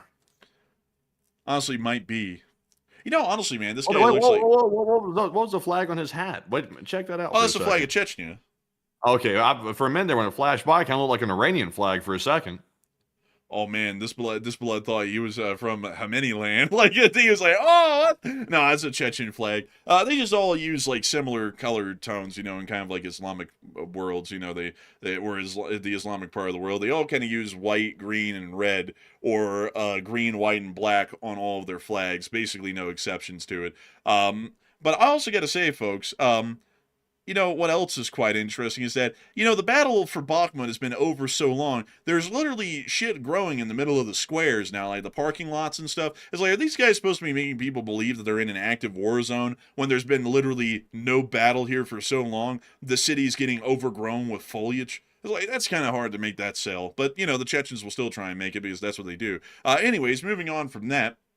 We also get to see that down in the Pokrovsk front, there were some combat operations that were conducted today by the 8th Regiment of the Ukrainian SSO. These are the guys who make up the 4% of the other losses that are not caused by FPV drones. We see them whipping out that nice, you know, universal terrain vehicle, UTV. So this guy throwing up a little rock sign because they're about to rock and roll on the Russians.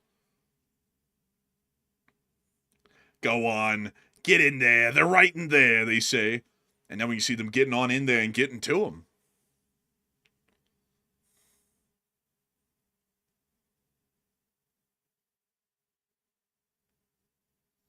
And we now hear them yelling to drop the weapon.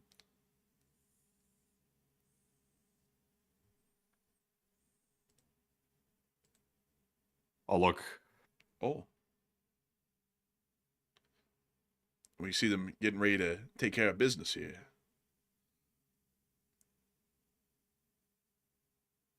And we see this one Russian just kind of hanging out there.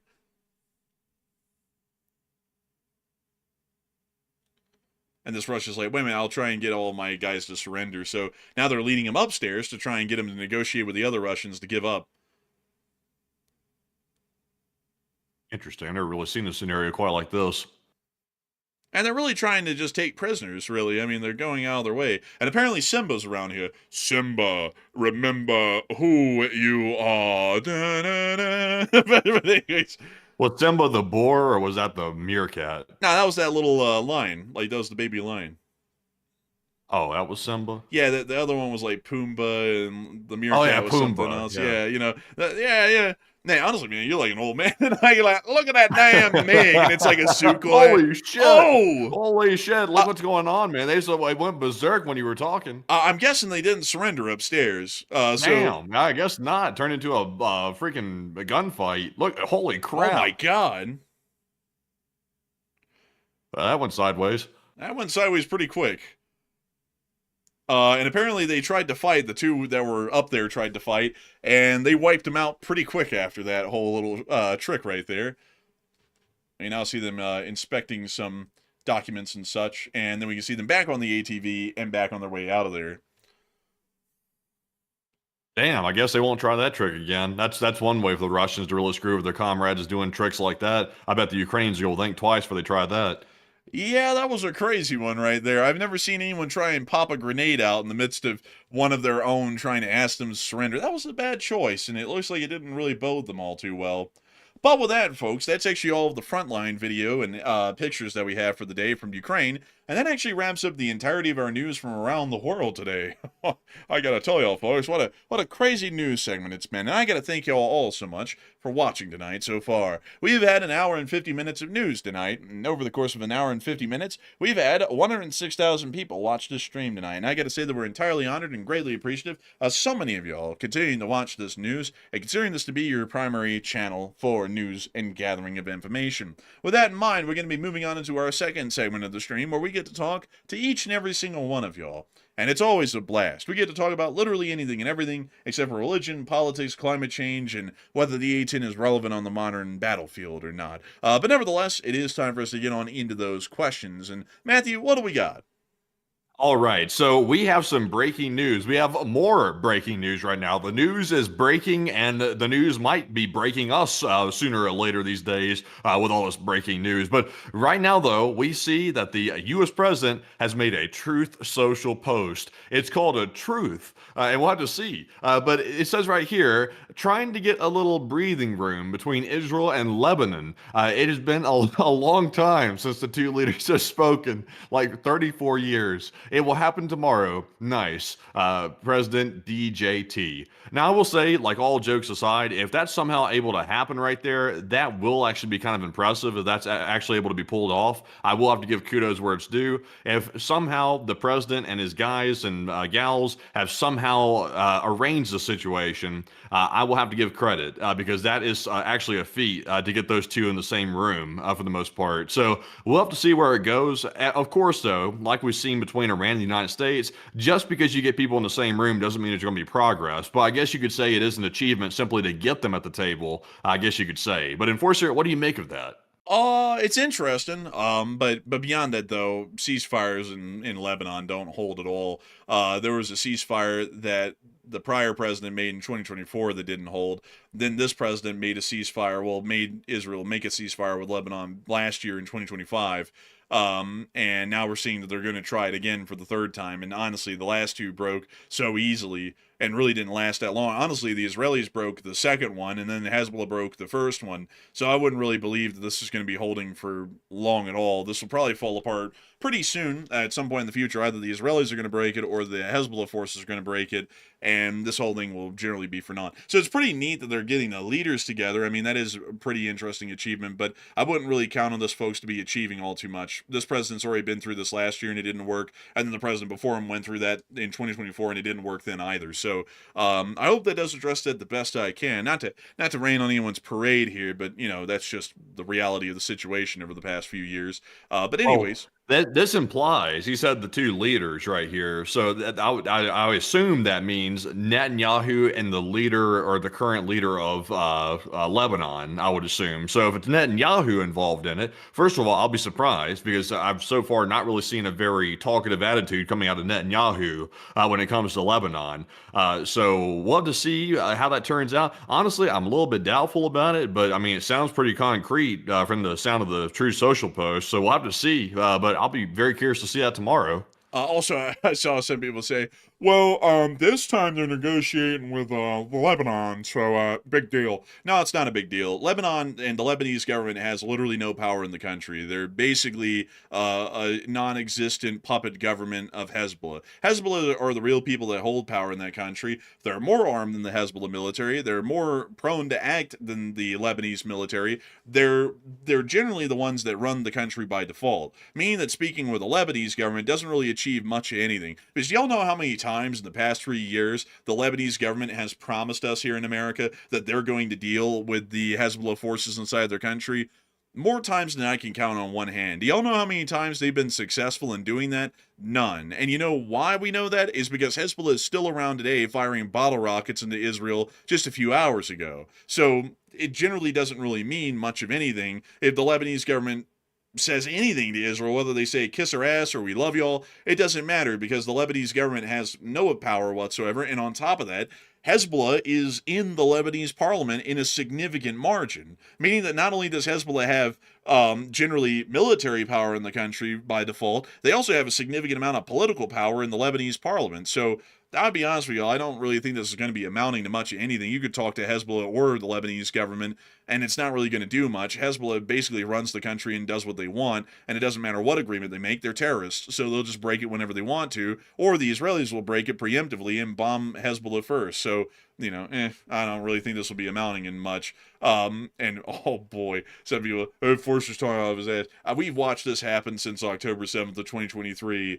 On a carousel, round and round. Like, if I was talking on my ass on some things, it might be on the blockade, because all of that I talk about is theoretical and has been theorized by the Army and other institutions of the U.S. government that would be experts on the matter. But this is something that we have physically witnessed happen 2 times over before while we've been covering the news on this channel, and I've completely lost any faith that any attempted ceasefire negotiation in Lebanon with anyone will ever succeed, because it's never succeeded before in the whole 3 years that we've been covering the Middle East. So I hope that gives my 2 cents on it, because I wouldn't be expecting anything fabulous coming out of what's coming out tomorrow. And even if it sounds positive, it'll probably only be positive for a little while. There's never such a thing as a cessation of hostilities in Lebanon. But anyways, with that, we are on to the questions. So what do we got, Matthew?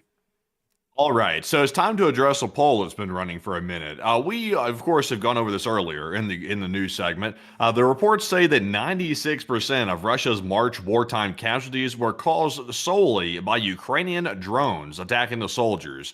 So what are your thoughts about that when it comes to the U.S. side of things, about how the U.S. is going to have to adapt to a situation like that? So 50% said the U.S. must transition to drone wars, while 29% said the U.S. needs a mix of both drone wars and also our advanced weapons that we already use, and 16% said the advanced U.S. weapons will outperform any type of drone warfare out there.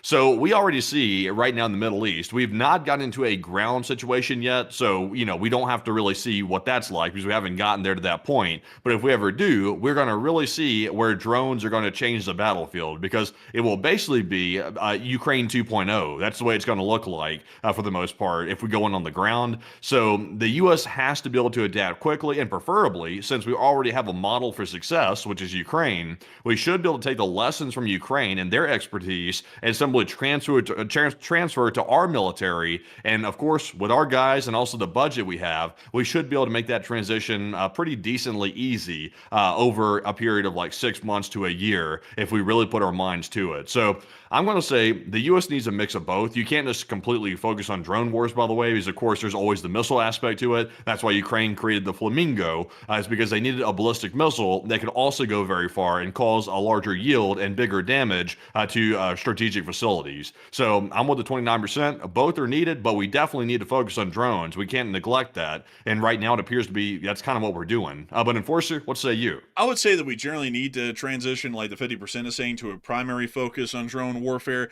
because while conventional or more so orthodox sorts of weapon systems are still relevant on a modern battlefield, with drone warfare accounting for 96% of Russian casualties in March and that number's only been increasing month over month in the war to the figure we're seeing right now. This is giving us an idea that drone warfare is truly the game changer of war, a lot like the machine gun and the howitzer was during their time when they evolved warfare to a new level. And I would say that at this point, ignoring modern, cheap, and mass-produced drones would be a failing of a modern nation. As a matter of fact, right now, I would say that we're historically in the era to where that sort of a technological innovation can upend countries that are historically superpowers, at least militarily, and see that no matter their conventional might, they could be defeated by a far smaller force with a far more advanced form of a doctrine that emphasizes heavy drone warfare usage. To put this into perspective, folks, in 1599 in Europe, Spain was the largest military power in the entirety of the region. It was undefeated for the larger part. It could go up against the Ottomans and win. It could go up against basically anybody on the mainland of Europe and win. And then at that very time, at that very point, the Dutch rose up in the Dutch War of Succession. And there was this guy up there called Prince Maurice of Orange. And at the time, the Spanish were beating the shit out of everybody in land wars because they had this thing called the Tercio. What Prince Maurice of Orange did is that he came up with this thing called the pike and shot, or more so, something along the lines of like a prototype of a line formation. And he beat the Spanish in basically every battle, and he won the Dutch War of Succession as a result. And due to that, the Netherlands is an independent nation today. If it wasn't for that, they wouldn't be. And the Netherlands should not have won that war at all. They were materially under-equipped, they had a smaller population, and they had a far smaller amount of finance and support to work off of. Yet, because of their tactical innovations with technology and doctrine on the battlefield, they were able to beat a far superior force, which was the Spanish, and were able to secure their national independence. We also saw that in the First World War, both sides ground into a stalemate because neither side had attempted to innovate beyond the machine gun and had assumed that the machine guns could be beaten by conventional infantry tactics. Clearly, that was a mistake because that war grewed on for about 4 years as an absolute stalemate, and nobody was really able to overcome the machine gun until the very final months of the war. Innovations are incredibly important, and a lack of innovation could lead to a country like ours being brought to its knees by a far weaker country militarily just because they have a more advanced military doctrine and they're using more advanced weapon systems. And so the U.S. military has to integrate drone warfare on the mass-produced and voluminous scale that we're seeing in Ukraine across all branches and across all forms of warfare. If we don't, we might end up seeing that we get blistered by an enemy in the future that emphasizes and uses drone warfare to a more significant degree. Right. And also, another catch is this.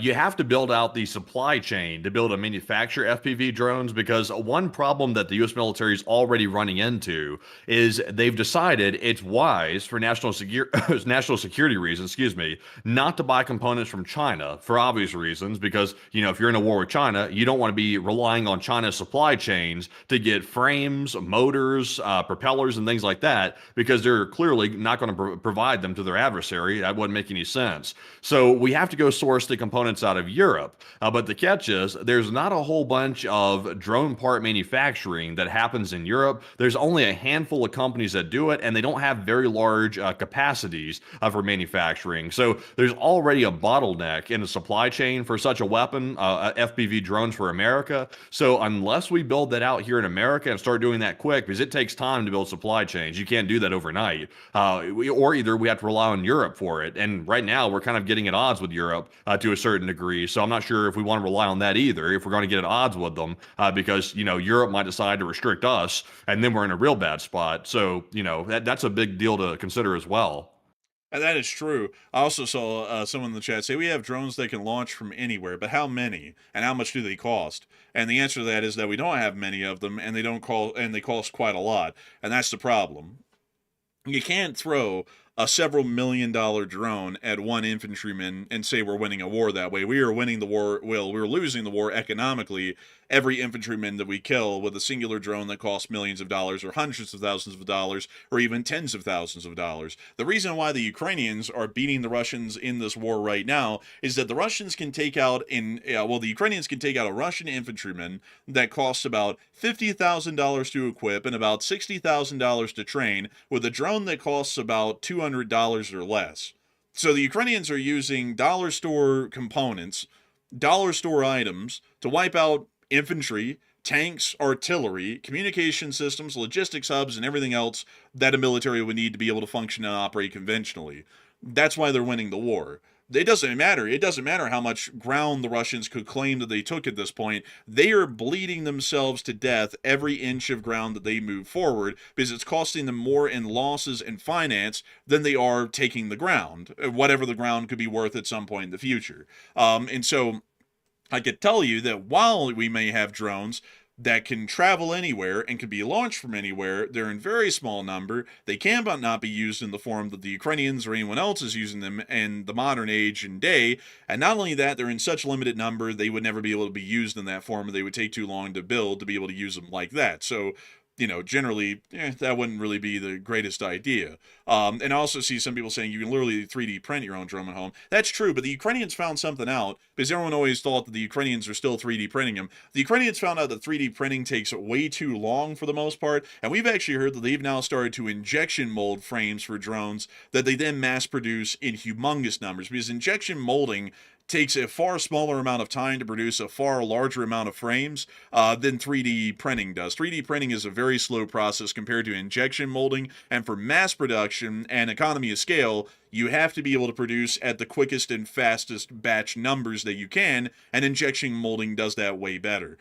So we could just see that there was a plastics industry in this country, along with a couple of other electronics industries that were able to either be supported by U.S. government funds or grants, and see that those companies came into existence, we could mass produce drones till the end of our time, and never really run out of them.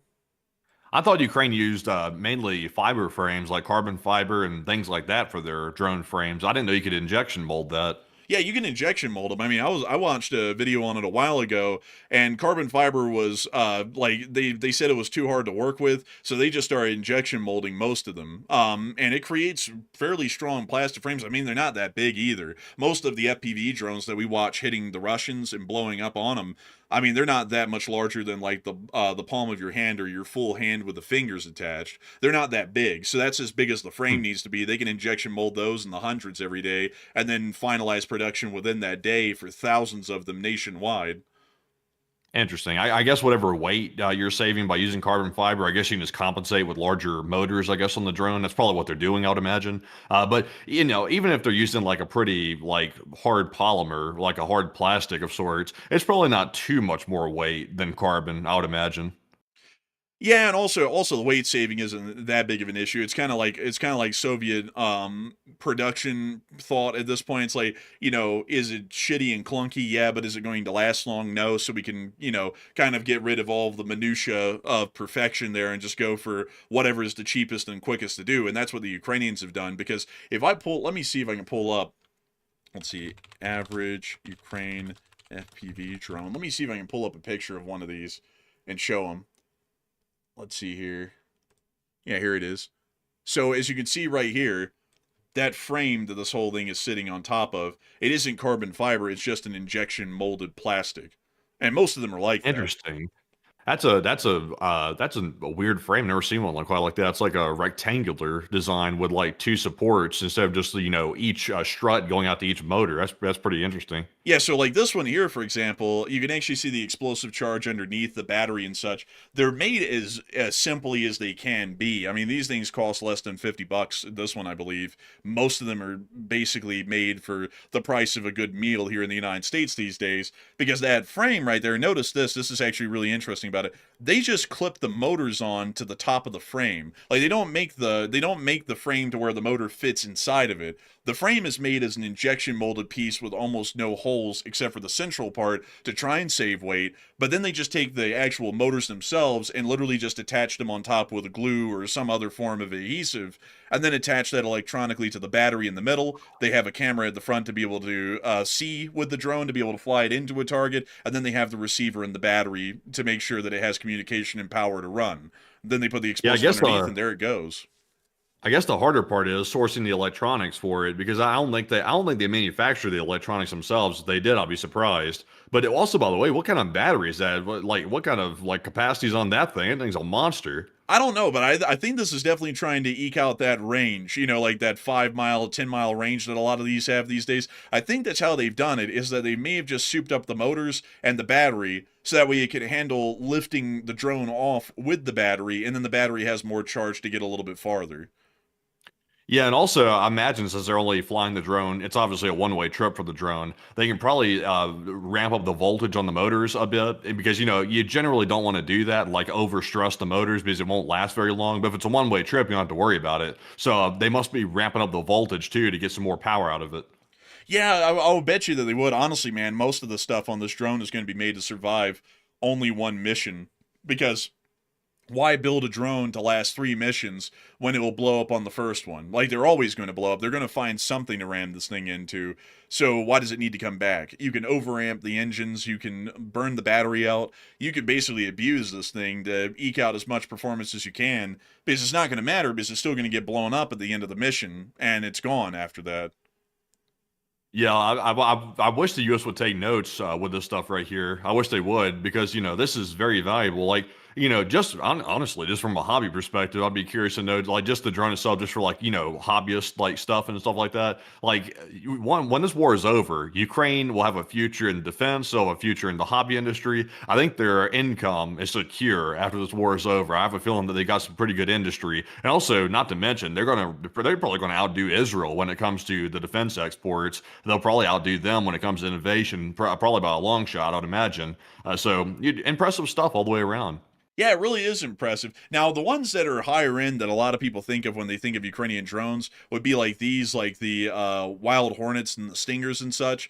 But these are very special, at least for your common daily drone in Ukraine. These are made as drone interceptors. So this is drone on drone defense. And these actually have a lot more production quality put into them, because at this point, it's more of that minutia that matters. The missions for these are longer. They're having to fly at a higher speed at a longer range. So little minutia things like aerodynamics and also having a good airfoil and stuff like that, that becomes incredibly important. And that's why you would see that drones like these look way better off than your average Joe FPV drone on the front, which looks like that. That's made to only survive about maybe an hour, maybe 2 hours before it runs into something and explodes and rips itself into several thousand pieces in the midst of its own explosion. So generally, if we could see that drone warfare could be implemented like Ukraine has in the U.S. military at every level, we'd be pretty well off. Because the Ukrainians have proven something very important to us, for everyone in the audience to know right now, is that quality is great, but quantity, even in shitty numbers, even in humongous numbers at very shitty quality, these things are winning wars right now against conventional forces that try to emphasize quality and didn't really achieve it. And so we would generally believe, because the Russians have also used their FPV drones to knock out the Abrams we provided to Ukraine, to knock out a lot of stuff that we provided to Ukraine, these things can also knock out U.S. equipment as well. And that means that we need to have proper defenses and offensives in this category of warfare. Otherwise, we're going to start falling behind badly to where we don't have offensive abilities or defensive abilities, because this thing is our Achilles heel in every way. Yeah, I would say so. And also the U.S. might even ramp it up a notch because, the U.S. have been talking about, these autonomous swarms of drones. They could have these things operate autonomously if they chose to do that. But of course, it has some ethical implications to it, letting an AI and artificial intelligence decide, who lives and who dies, even on a battlefield, that's a little bit questionable. So I'm not sure if they'd go that far with it. But, what's interesting is I haven't even seen Ukraine go that far with it to a large degree. They've generally kept it manual where the operator has to make that decision and you don't have an automation system making that call, which honestly that might be a good poll question right there, whether or not that's something that they should pursue or not. Should the U.S. take it a step further and add AI decision making into the system, or keep it manual? I would say that I would say that the AI could definitely help out, but there should always be a final call made by a human. Like, if the AI wants to pick out targets and then be like, here's 3 of them in my field of view, which one do I hit? And then the operator goes, hit that one. And then the drone goes, okay, and then auto guides itself into the target and hits it. that would be fine in my opinion, because that would definitely help out on the load that a single pilot has to operate. A pilot at that point could operate a dozen drones at a time, and he's just having to make those key decisions, but he's not having to do all the small little details like flying it to its target and whatnot. So it would increase the amount of workload that one operator could do. But we also shouldn't be seeing that these things are completely autonomous, because what if, for example, like in Ukraine, the Ukrainians have T-64 main battle tanks just like the Russians have in some numbers. What if that drone sees a Ukrainian T-64 and goes, oh, that's Russian, and then runs into it and kills 3 Ukrainians in that tank and knocks out a Ukrainian tank? It's like, that wouldn't really be a good thing. Yeah, I agree. I just put up a poll on that, so I'll be curious to see what people say about it. Yeah, I would be very interested in that one. But drone warfare, folks, it's the machine gun of our time. What other sorts of frontline innovations could we come up with over the past 100 years that this thing would kind of be in the group of? It's like the guided missile of our age, basically, is probably the best way to put it. This thing is changing the way that wars are fought in a myriad of ways. To the point that it's basically changed the face of warfare itself. And something that's actually a little bit interesting, folks. I never thought about that, but the missile age in its own right was what changed the way wars are fought altogether. Because before then, you had to send people around to actually physically bomb something. Now a B-52 can just fly within about 1,000 miles of a country, drop a JASSM off of its wing pylon, and that JASSM will make its way all the way to the target on its own without anyone having to go directly overhead and drop a bomb on. I mean, missiles have changed a lot of how war is fought in a whole bunch of ways, and now we're seeing the drones are doing the same thing in another form and another innovation. But anyways, with that, it is time for us to get on into some more questions. So let's address that poll real quick while we're still on the topic right here. It says, should the U.S. military allow AI to make drone targeting decisions all on its own? 68% said no, a human must make that call, while 23% said yes, make it fully autonomous, and 9% said unsure. Now, here's the issue. Here's my issue. I'm not really sure if I agree with any of the choices I put in my own poll, which I know is a bit unfair, but, unfortunately, I couldn't add the other option because there was no way to really make it work in the poll. But here's the way I view it. Some of these innovations are not something that we can decide on our own accord. Some of it is mandated by the circumstances on a battlefield environment. For example, whether or not people wanted to invent the nuclear bomb itself, they kind of had to, because if we didn't do it first here in the United States, someone else was going to do it instead. Somebody was going to do it instead. So we had to beat them to the punch, and we had to make it. Ethical decisions aside, it was something that had to be done. I see the same thing here with this. If China, which I would imagine they probably are, is building fully autonomous drone swarms, then in order for us to be competitive, we have to match that. Even if it's ethical, unethical, whatever it is, we kind of have to match it, or otherwise they're going to have a massive advantage over us, and that could set us back on a battlefield scenario. So me personally, if I could have a choice in it, I would say a human needs to make that call, because I don't like the idea of a Skynet running around out there. I don't like that. Obviously, even movies have been talking about that for a long time. And what's weird is all this stuff that's been in movies is starting to come true in real life. So, I don't want to see a repeat of that in real life. But at the same time, though, I'm not sure if we really have a choice. But Enforcer, what say you? I'd have to say that I'd be with the 67%. I think that a human should make that call. Because I'm not a huge fan, folks. Like, to some degree, I get it, like the making of the atomic bomb, but also, like, for example, like if the Gestapo in Germany in World War II is going around and rounding up anybody who looks like they might not like the Nazi government, that doesn't mean that the U.S. government also has the right to send the FBI around knocking on people's doors and putting them, in a camp or wherever because they might not like the U.S. government for national security reasons. I don't believe that we should always be saying, well, our enemy's doing it, so we have to do it. So, that sends us to an inevitable end of basically becoming what our enemies are. To some degree, I see that, but not to the full extent of just saying we have to do whatever to match the enemy to the perfection, to the perfect point that we're just like him, because at that point we lose what makes us America and what makes this nation worth fighting for and worth existing. So I would say that nobody's losing rights, but nobody's losing rights though by letting AI make the choice on a battlefield. Like, it's not stripping Americans of their rights or something like that. I don't think that's analogous. Well, I mean, it is kind of analogous because, like, the AI weapon systems aren't just direct kinetic weapons. That's intelligence weaponry, like gathering intelligence and counterintelligence, which we see directed at the American public every day already through the National Security Agency. It's like once we make that step on the battlefield of going, yeah, we'll let an AI in this regard make the decision from beginning to end.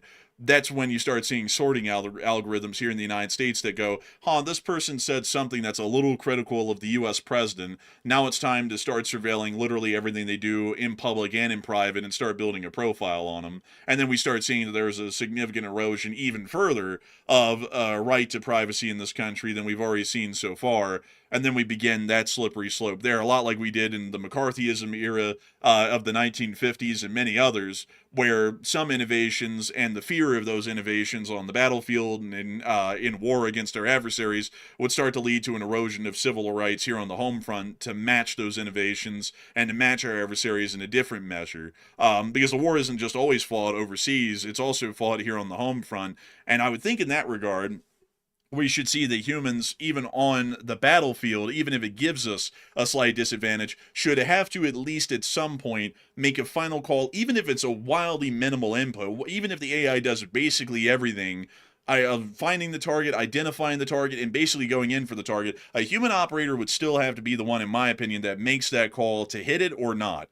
And that's generally my opinion on it, is that there should always be at least some level of human interaction with the system to give it the final say so, because there's no such thing on the flip side, folks, as an infantryman just having the full laissez-faire to do as he wishes. There's always a chain of command above them that has to tell them something in general, anything at all. I mean, you never just see like a private, in the army, you get told, okay, we're at war, go off into Iran, and then they get to have a blank check to do whatever they want. And I don't know why we would be giving an AI a blank check like that, to where we just say, okay, go out there and do something. Because we wouldn't tell a private that. Yeah, but it wouldn't be a blank check though. You would prompt the AI to have instructions and orders, so it'd be carrying out the orders you gave it. And also, with an AI, it's more standardized. Like a human is a lot more unpredictable, at least in my opinion. I know some people are going to probably argue against that. But a human is less predictable, and also, depending on which person it is, they could have bad judgment, they could have good judgment. There's no telling. At least with an AI, if you put a similar set of circumstances in front of it, it should come to a similar answer. Most of the time, pretty much. But like I said before, I would prefer not to let AI make targeting decisions. Like, I really don't like the idea of that. It sounds unethical to me. It doesn't sound very human to me. And also, by the way, it's like if you're giving it the capability to go eliminate people, then who's to say the thing doesn't end up having a mind of its own or something like that? It's just not too far-fetched to say that anymore. And then it starts, turning on the people that are giving it orders, and all of a sudden it goes to the enemy side. Like, I mean, what if you can inject some malicious prompt into it, and then it decides, oh, well, the people that whose side we're fighting for is actually evil because the enemy told us that they're evil, so we're going to start attacking our own people now. It's like, you never can tell. And once you give it the ability to do that, I mean, it's rogue. Kind of, sort of. I just saw someone say in the chat, no command kind of happened in D-Day with paratroopers. There were a lot of commands that happened on D-Day with paratroopers. They got their orders before they even took off from Britain over the channel. When they landed across the channel in France, they had their commanding officers of their companies and battalions with them at some level somewhere on the ground, and therefore there were still some decisions being made by higher-ups on things to be done. Like, for example, if prisoners could be taken or if they could not be taken because they couldn't take care of them or handle them due to the circumstances and things like that. Those were decisions being made by higher officers. Like, you didn't just see, Private Joe Schmo in the 101st Airborne get dropped off near Caen and catch a German and go, I don't really think I can take care of him, so I'm just going to shoot him. And he didn't make that decision on his own. That was always something that had to be run by at least a sergeant, maybe even a lieutenant or something along those lines. And that's why there's no historical equivalent to this, even for a human, where they just, get a blank check to basically do whatever. And that's why I don't really think that an AI should have it either, because there should still be some input from what we could call a higher ranking entity, which would be a human individual at that point, to make that final call as to whether that shot should be made or not. Because there's no such thing as someone just operating purely autonomously in the military, and I don't know why we would let AI do that either. And also considering, folks, that AI at this stage in war is basically filling the role of grunts. Basically, we're saying, let's give the computerized version of the grunt the full autonomy to do whatever it wishes without any input from a higher command, whether it be an NCO or an officer or whatnot. And that sounds to me to be like an issue because, grunts left to their own devices without any centralized command or a chain of command above them, whether it be a human or a machine, that's going to result in some very questionable outcomes. I mean, we've seen that in war already in things like the Miley massacre and other situations like that where things got out of control. Things can get out of hand pretty quickly, and I think that an AI could do that as well, whether it meant to or not, or whether it can reason or or emote like a human can. I think it could also do the same Yeah. thing. Yeah, me personally, hot take. I think AI is going to be more deadly than nuclear weapons. I know people are going to scoff at that, but I think it will be ultimately because it's going to keep advancing, whether or not people want it to or not. And it probably will become autonomous, whether people like that or not. It probably will. So I have a feeling it's going to be a lot more damning than nuclear weapons, and those are already bad enough. And then you're going to have basically an unstoppable force that could go rogue possibly at some point if it keeps developing more advanced intelligence. So that's my take. I think it's going to be a bigger fear and danger than even weapons of mass destruction like nukes.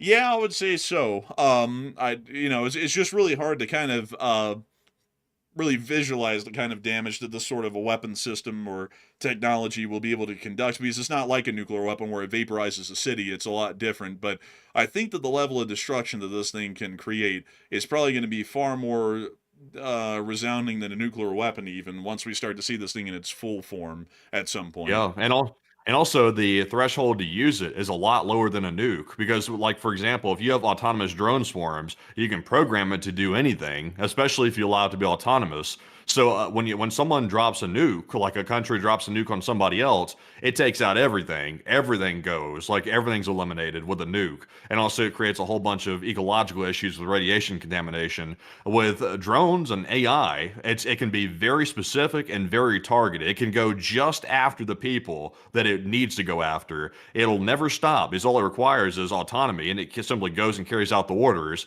And it's very hard to defend against it because you have a whole bunch of drones flying around, and they're very small targets and they're hard to hit.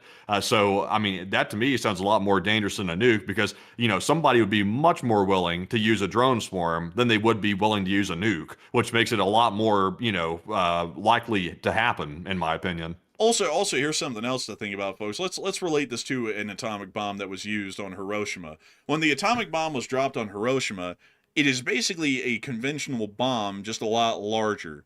So you can survive it, and a lot of people did survive the atomic bombing at Hiroshima. Now, let's say in the alternate world, an alternate scenario, somehow that B-29 dropped 140,000 drones that were autonomous over Hiroshima.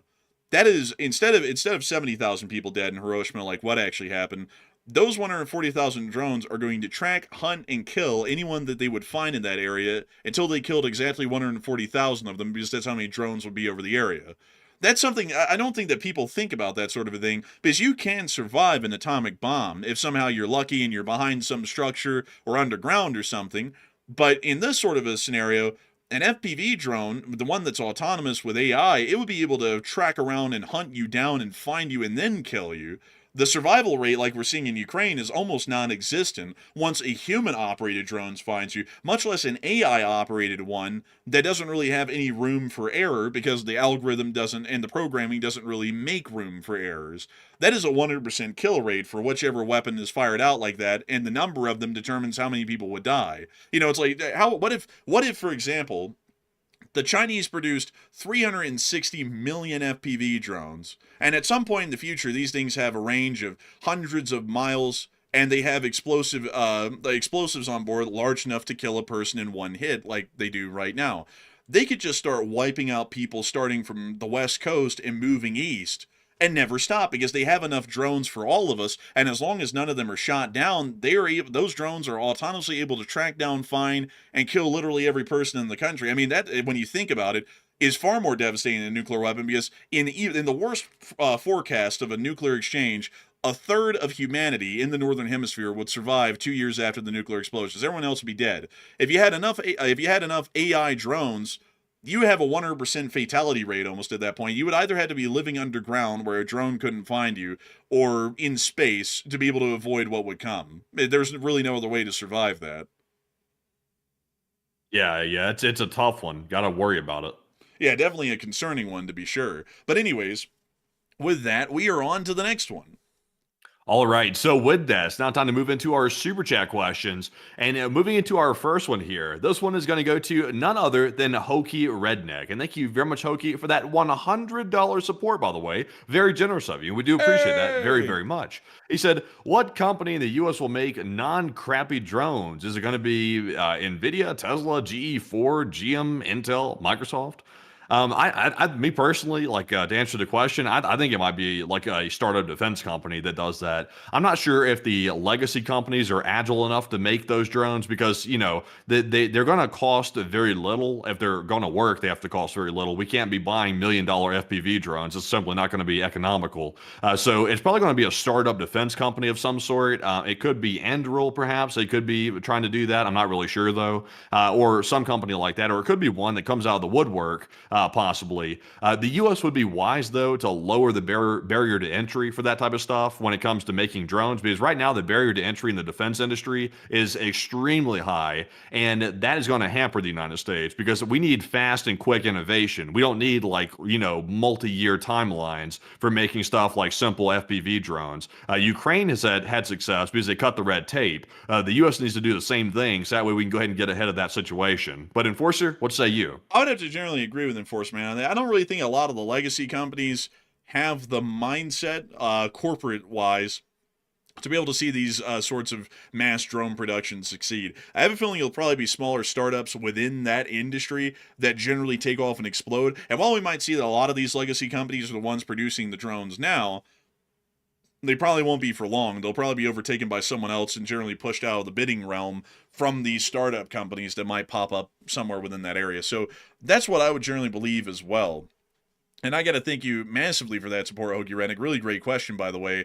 And I got to say that it's a really, really interesting one because, I would say that generally reaching out to these legacy manufacturers is good because they have the industrial base to produce anything right now. But once these startup companies take off in this country, I have a feeling that most of the legacy companies are going to be falling to the wayside in this specific form of production. Because, do y'all hear about Ford-produced aircraft anymore? No. Not at all. Because while they did it in the Second World War, the companies like Boeing, which were startups in that category even by World War II standards, with how old they were by then, they generally took off in that sphere because they specialized in that sort of production and that sort of design and development, and that's what made them prosper within that sphere to where they're now legacy companies today. So I have a feeling very same thing's going to happen in the drone industry. I also see some people in the chat saying something, and it's a good point. It's a good point about drones, but I want to bring up the counter to it that I'm thinking of that maybe y'all haven't thought of yet. Because some people are saying, well, there's no way that AI can turn on anyone because it's a little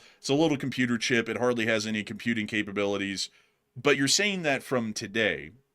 And if you were alive in the 1980s, you would have said that computers would have never been capable of conducting any form of live streaming like you're on right now because they weren't capable of that back then.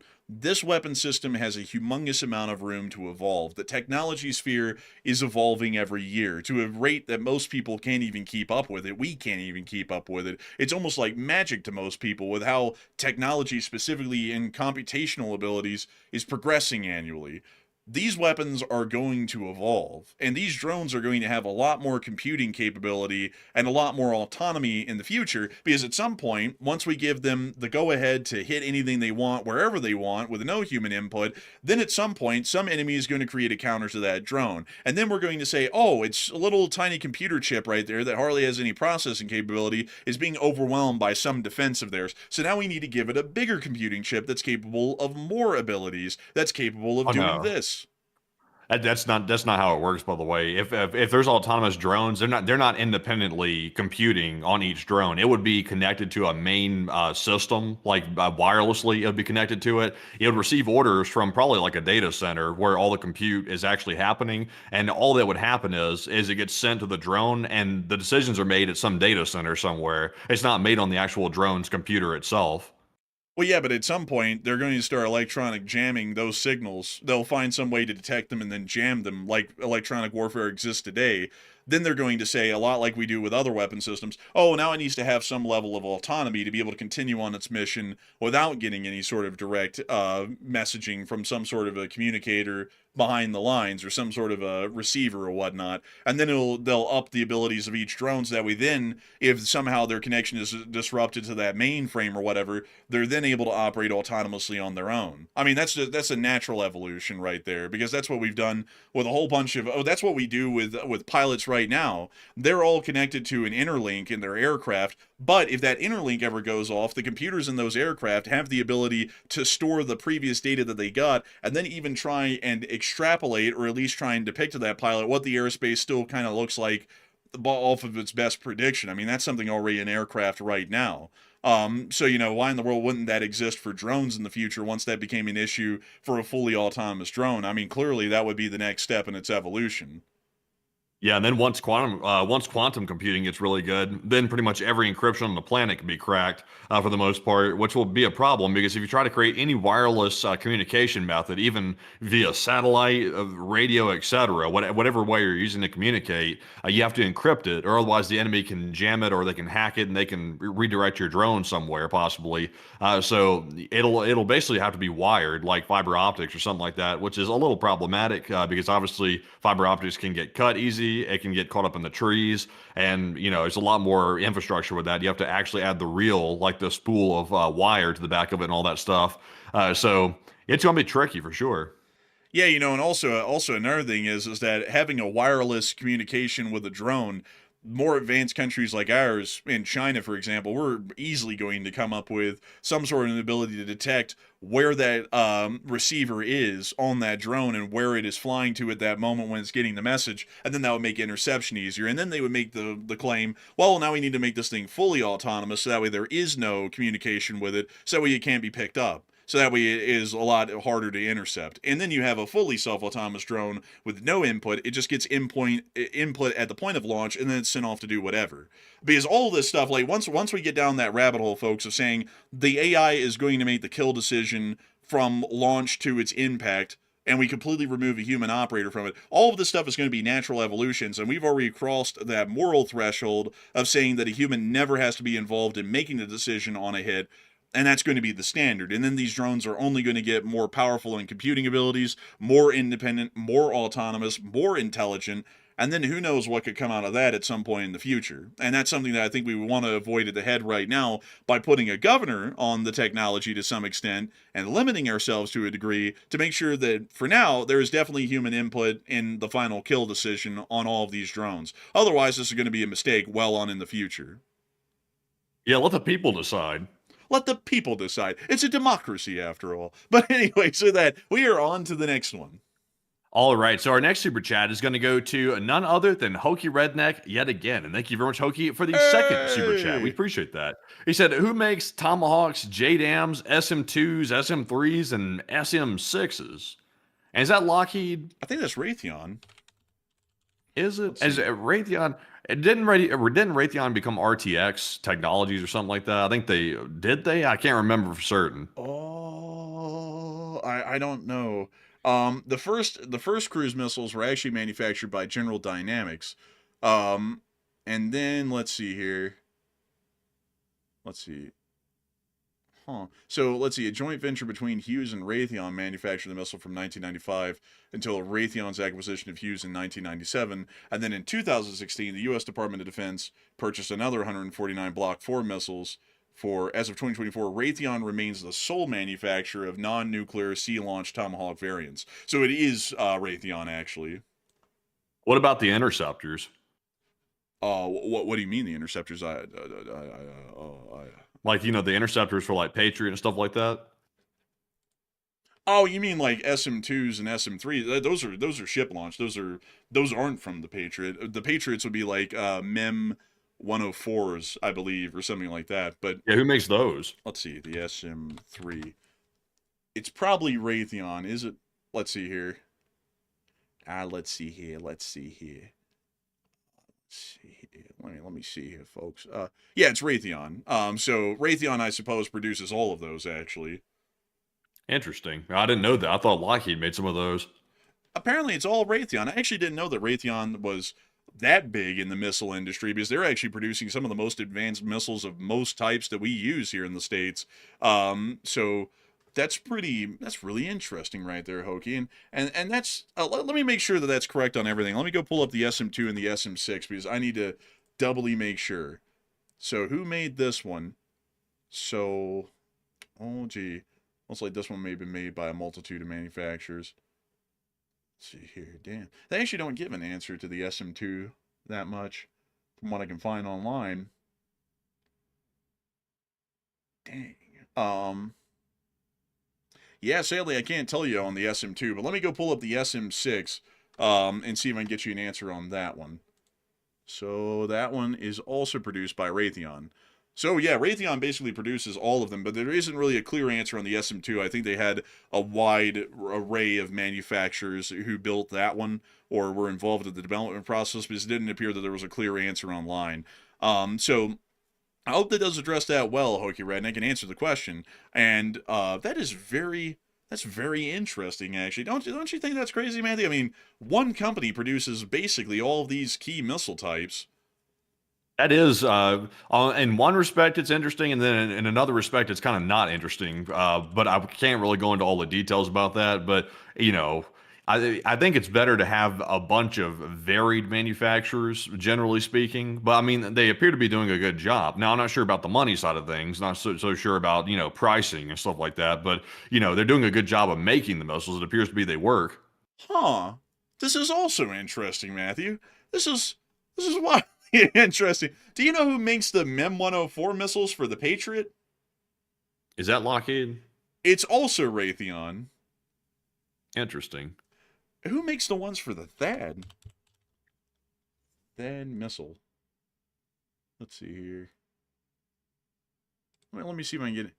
So, finally we've broken the chain. The THAAD is the one that's made by Lockheed, but it looks like everything else is made missile-wise by Raytheon, basically.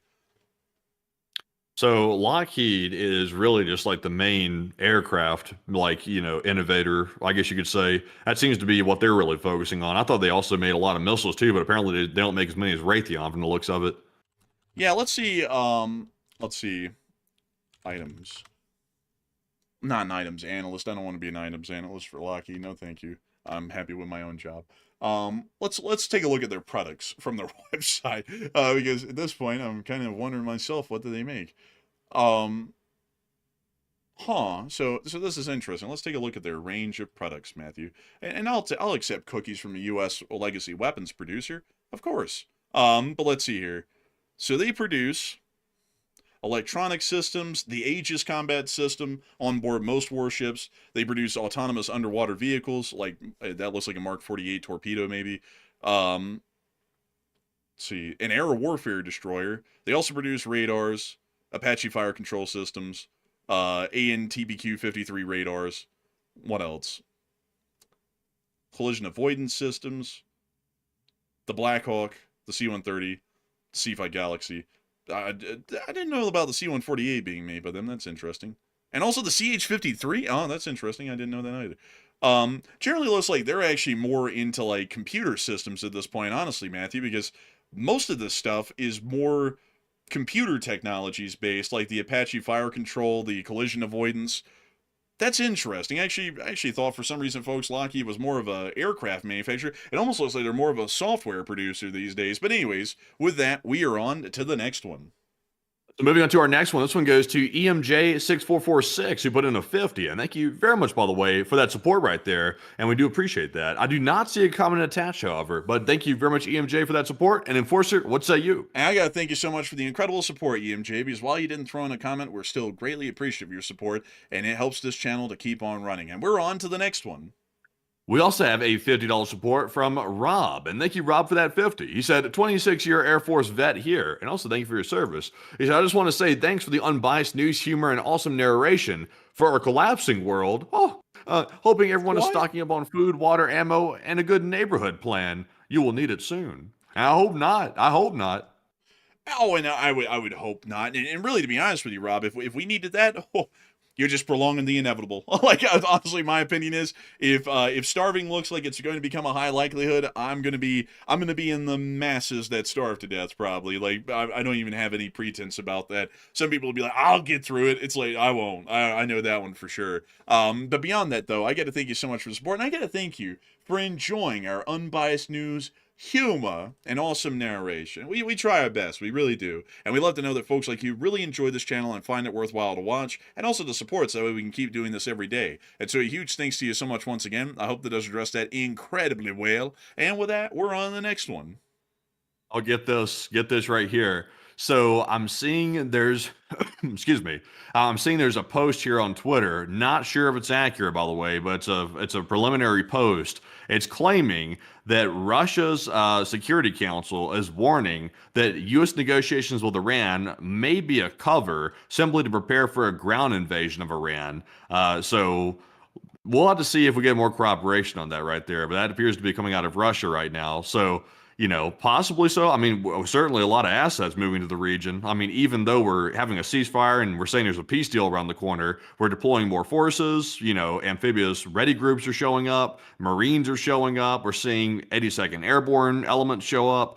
Obviously tons of air power that's been lingering around the area. A brand new blockade that started. So it may be so. Maybe. And with that, we are on to the next one. And our next one goes to Marion Deemert. And thank you very, very much, Marion, for that 30 as well. And Marion said, had a tough day. And night to you and Slava Ukraine. I'm sorry, Marion, that you had a tough day. I'm sorry. I hope you have a better one tomorrow. I'll admit today was not the best for me because unfortunately I had to take my own video down today, midday, because I had an error in it. And I realized it after uploading it. And I was like, damn. I was like, I went through all that work to make that dang thing. But here's our deal. We would rather take a video down if we're not very confident about it than leave it up. So we took it down, and we'd rather have it that way than leave something up that we're not feeling too hot about. So I hope you have a better day tomorrow. But Enforcer, what say you? I gotta say, I hate to hear that you had a tough day today, Marion Deemer. I hope that things are better tomorrow, and things are always better tomorrow for the larger parts. What I've always found out through the years. But I gotta say, a big thanks to your support, and Slava Ukraini, Hurram Slava, and I hope that things work out for you, as I hope they do. And so with that, I hope that does address that well. And with that, we are on to the next one. We also have a 20 from Star, and thank you very much, Star, for that 20. It said, it's me again. It's me again. I just want to say I'm very excited to give G a big hug, a huge hug, biggest hug in the world. I can't wait to hug that big, soft bear. Also, I think the bear is Russia. He said, well, thank you for your attention to this matter. But Matthew, he's Pooh Bear. Oh, Pooh Bear, do you really want all that honey? Honey. But beyond that, humongous thanks to you for the support, Star, and helping this channel to keep it running, and thank you for the attention to that matter. And so with that, we're on to the next one. We also have a 20 from My Truck and Travels. He said, good evening, Enforcers. Thanks for all the effort y'all put into this, and you are definitely my only source of news. And keep up the great work, and take one from the chat, and have a great night, and LSA forever. And LSA forever. Long live the Lee Spring Army. And thank you so much for enjoying our efforts and really using this as your only source of news. We're very honored about that. And I got to say, we will keep up that great work. We will try our best. We really will. And we will make sure to take one from the chat in your honor, My Truck and Travels. And what do we got, Matthew? And the live chat question for My Truck and Travels is going to go to Miss Disa, who said, Defense Production Act soon? I think they might have invoked that on a couple of things. I can't remember if I'm getting mixed up with the whole, virus situation, back in the day. But I think there might be some limited cases where the Defense Production Act is being utilized. But if they're asking auto manufacturers if they can transition to a war production situation, then I would say it's possible. But Enforcer, what say you? I would say that the Defense Production Act being brought into effect might actually happen at some point in the future. It may be possible. But I hope that does address that the best I can. And a big thanks to you once again for the support, My Truck and Travels, and helping this channel to keep it running. And with that, we're on to the next one. We also have a 20 from Jason Lefebvre, and he puts in a 20. And thank you, Jason, as well. He said, thanks, guys. You're the best. And a big thanks to you for the support, Jason. And thank you so much for the kind words and helping this channel to keep on running. And so a humongous thanks to you so much once again. And with that, we're on to the next one. We also have a 20 from KG who said the no new wars situation really isn't working out that well. Cuba poses no threat to the USA in KG's opinion, but will make a great place that no one's ever seen before to put a hotel and possibly even a casino on. Yeah, I'd have to say, I mean, that one aged quite well. That's one that I find a little bit interesting because, it's like, we were hearing about that before, and I'll be entirely honest with you folks. I thought that was kind of a little bit of a stupid campaign point. No new wars. It's like, well, what if one's necessary? It's like, what if we get attacked? Like, what then? It's like I'll be honest with y'all. Anyone who's ever campaigned on the policy of we're not going to go into a war, they always go into a war. I mean, that's like the old bait and switch, basically. I mean, Woodrow Wilson did that back in 1916. He literally ran on the campaign slogan of he kept us out of war, and then guess what he did? He got us into World War One. It's like, damn, it's like that's crazy, isn't it? And basically everyone else has done that as well. But as far as this is going, I think that saying that we're going to have no wars is stupid, but then also going around and basically trying to create every war we can is equally stupid for the same reason, in that it's completely detached from reality. Like, sometimes we have to fight wars, folks. They are necessary to our survival as a nation and a people. But other times, wars are completely unnecessary, like the war we did with Venezuela. I would still say that to this day that was strategically not necessary. It wasn't an imminent threat or an imminent issue that we had to deal with. And not only that, we basically did nothing down there rather than grab one guy, and that was it. And now we're going to do the same thing with Cuba. And, on this channel, folks, I've been saying for 3 years, because someone's about to be like, oh, he's just a pacifist. I've been saying for 3 years there's 3 countries that we should be going to war with at some point in the future, or we'll have to go to war with: Iran, Russia, and China. Or we generally want to make sure to focus our efforts towards them to deter a war, one or the other. But I've never said here on this channel to just be a jingoist and basically just go around and fight any war we can think of for the hell of it.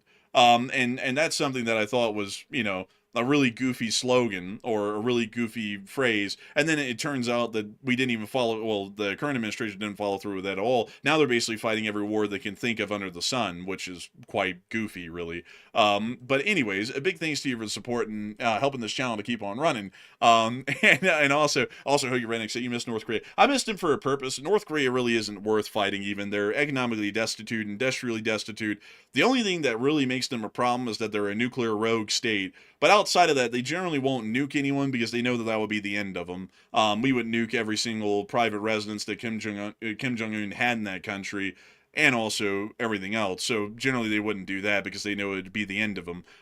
So I don't really consider them a threat for that reason, because conventionally they don't stand a chance. They know that, and that's why they always lean heavily into the nuclear threats. But anyways, with that, we are on to the next one.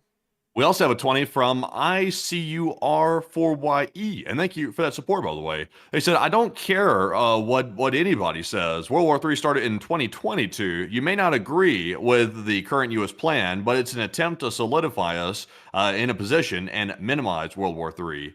Now that's something we've actually been saying that before. Like, we've gotten flack for saying that. I've said before that I believe we're in the early stages of World War III, and when they look back on it in retrospect, they will say that it had already started by then. It was literally the lead up to it, and then the hot part of it is when Russia or China jumps into it and starts attacking NATO or attacks the United States or something like that, and we get into a direct conflict with superpowers. That'll be the hot part. Right now, we're kind of in like the early stages of it. We're still in the early proxy war phase of it. It hasn't really gone completely hot yet, but I'm not totally convinced, though, there's a plan in place to get ahead of that situation. I think it might be kind of a little bit all over the place right now. But Enforcer, what say you? I would have to say, generally, we are getting towards a point of being in the Third World War, and historic scholars in the future will be talking about when that was. Was it 2022? Was it 2025? Or, well, was it 2022, 2023, 2025, 2026? When was it? And generally at this point, I would say that you could really argue any of those points and say, yeah, it was really the start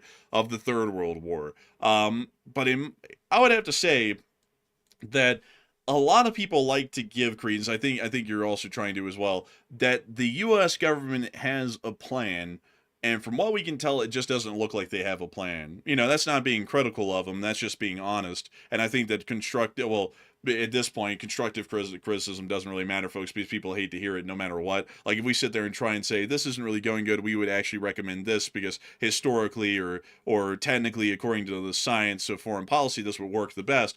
People will say that we're just hating on the president to hate him because he's clearly a genius when, he's not. But outside of that, generally, I would say that there isn't really that much of a plan because the war with Iran was conducted sporadically with really no planning. And people will say, oh, there was tons of planning about it. It's like, if there was, then we would have dealt with Hormuz. Because like I just showed y'all, the Army Techniques Procedure, which deals with ground warfare, even stated that Iran's main action in a war, a hypothetical war, and that was written 5 years ago and declassified 4 years ago, would have been to blockade the Strait of Hormuz. We've known this for decades, and that wasn't planned. And I mean, if they're missing such easy gotchas on war planning like that, and that's not the military, that's probably the president, I would assume, that there isn't really a larger plan. Because, if there was some sort of greater genius going in behind everything, we would have been able to foresee that, because I foresaw it on this channel, and I don't have all of the intelligence, all of the information, and the entire general staff behind me from the Pentagon to make decisions or to make statements to any of y'all, and I was able to tell y'all that pretty easy. So, I would say generally as far as planning, pretty short on the planning side of things at the moment. That's not to say, because also due to politically minded people, and I'm not saying that you're a politically minded person, but I'm saying that a lot of people are, they're about to misassume or misstate my statement to say that clearly the last president had a plan, because if I don't like the current president, clearly I love everyone from the other side. That's also untrue. The last guy didn't have a plan for shit. And literally didn't know what he was doing every day either. But he didn't do anything every day, so it was a lot harder to target that and criticize it because there was a complete lack of action. Currently, we have a whole bunch of actions, and they're honestly all the wrong ones to make. Like when we finally start getting on the right track, like starting a war with Iran, which is in our national prerogative, then we completely bungle how the war is actually fought, which then defeats the purpose of the war itself. So that's something that I would have to say. I just don't really have a lot of faith in the current administration at this point because of their current track record in having a general plan to put ourselves on a good footing, because honestly every single month they're putting us on a worse footing at this point nearly. And I'm hoping that at some point they turn it around, because I'm on the same ship as all of y'all. If the American ship sinks, I'm going down with it with all of y'all, and that's why I keep pointing out how poorly things are going and how it should be changing to another way, because I don't want to be on a sinking ship myself, really. But anyways, with that, I hope that does address that well, and a big thanks to you for supporting over this channel to keep on running. And with that, we're on to the next one. We also have a $100 support from Give Up Now, and they're serious, but thank you very much for that very generous support right there. A $100 support from Give Up Now. And they said, I feel your view of looking back, hot versus cold, World War III is spot on, and Venezuela went over your heads though, just opinion. Well, I'm fair enough about the Venezuela situation, but here's the catch though. Yes, they got access to the oil, and they basically strong-armed the Venezuelan government into, coming to an agreement to get the oil back. But here's the catch, though. The Maduro regime was not changed. The Maduro regime is still in charge. They're just missing Maduro himself. That's the only thing that actually changed there. They're still hostile with the United States, but they reluctantly work with us because we obviously went down there and put a number on them. So I guess in one respect you could say it's a success, but on the other hand, I'm not sure if it was totally necessary. But on the whole other thing with the whole hot versus cold World War III thing, I would say I think they will look back on it like that personally. But Enforcer, what say you? I would have to say that generally, the Venezuelan thing didn't really go over our heads, because I'd have to ask you, how did it go over our heads? Because I would like to hear your explanation as to why. That would be interesting to me, because the thing is that to start a war for the United States of America, there has to be some sort of a national security threat for the United States to generally justify some sort of a conflict with a foreign country. We don't conduct wars in America of conquest for resources and whatnot. So, starting, and also on top of that, there was a huge amount of deception that went on to the U.S. public about that war before it started, because the president was saying every single day that Maduro is the head of Tren de Aragua, which is a drug cartel that's smuggling fentanyl to the United States, which Tren de Aragua isn't. That would be the Sinaloa cartel, or the fractured remnants of the Sinaloa cartel, and the Jalisco New Generation cartel. Those are the two ones that ship all of the fentanyl into the United States. Basically, all of the other cartels, including Tren de Aragua, generally are in the cocaine trade.